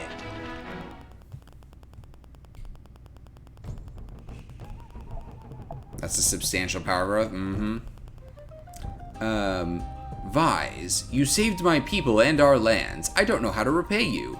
You could give us that crystal so that you can't do that again. We were wrong. We should never have summoned the giant. With great power, you need great responsibility. I read that in a comic book once. The Gigas are far too dangerous. Yes, we now realize that. I'm truly sorry. Vise, you have proven yourself worthy. I entrust our sacred green stone onto you. Use it to achieve peace. We have faith in you. Thank you, King Ixataka. We'll do our best. The Valuans have abandoned their encampments to the north. Now that they have left, perhaps you might be able to travel through the Iron Net. If we pass through there, we'll reach North Ocean. That will take us back to Valois. The yellow crystal should be hidden there. Okay, everyone. Now we'll head back to Valois. They're really upset with us now, so getting the yellow crystal isn't going to be easy. Maybe we should go to a different place first then. Sounds dangerous. Perhaps you ladies would like to stay behind here in Ixataka? It's an island paradise. We've got exotic foods, nectars, waterfalls, beautiful sunsets. What do you say, Aika? Who knows? Maybe you'll find some more ghosts, too. Fies! Don't even joke about them around me. You know I'm afraid of them. I've had enough ghosts to last me for a lifetime. And that's the end of the episode. You received the Green Moon Crystal.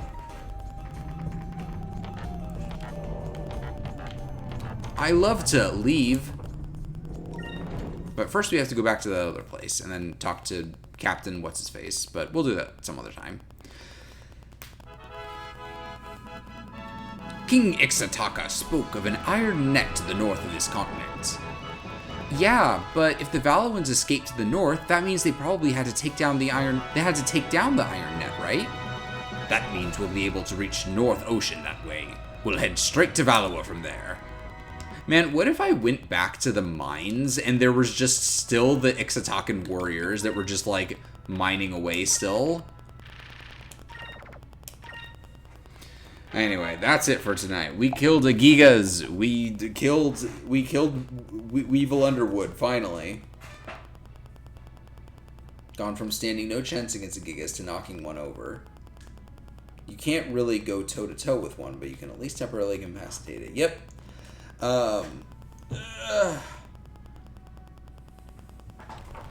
And next time, we'll cut off the Gigas' head all the way. Anyway, let's see. Is anybody online? Nah. I really need to start paying attention to more of Floop and Softy's friends to see when they actually, like, stream. So I can start, like, rating them more often.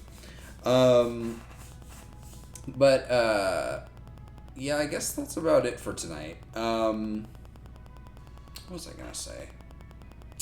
I forget. Tomorrow, probably no stream tomorrow. Friday, probably stream Friday. And so next stream, we will hopefully be finishing Metal Gear Rising: Revengeance. Assuming I can beat both Jetstream Sam and Armstrong in one sitting. I'm sure I'll be fine, right? It'll be fine. I'll be the best ever. First try. But we'll be finishing up Rising Revengeance, and then I guess I don't know what I'm gonna play after that, cause so that's the 16th is gonna be that stream. And then we're gonna have another of this during the weekend at some point, probably Sunday. And then we have something else, this, something else, this, something else, I guess. Maybe I'll do 2 streams of this in a row at some point at the end of the month. But yeah, we'll figure out something else to play for a couple of nights. Maybe Baroque, maybe something else. I'll thumb through my Steam library and see if there's anything that catches my interest. Or maybe I'll look through my my legally downloaded games and see if there's anything that I download, any like weird mods or something that I downloaded at some point just to try out for one stream or something. But anyway, so that's about it. And I guess I'll talk to you all on Friday when we finish up Metal Gear. Thank you all for coming. Good night.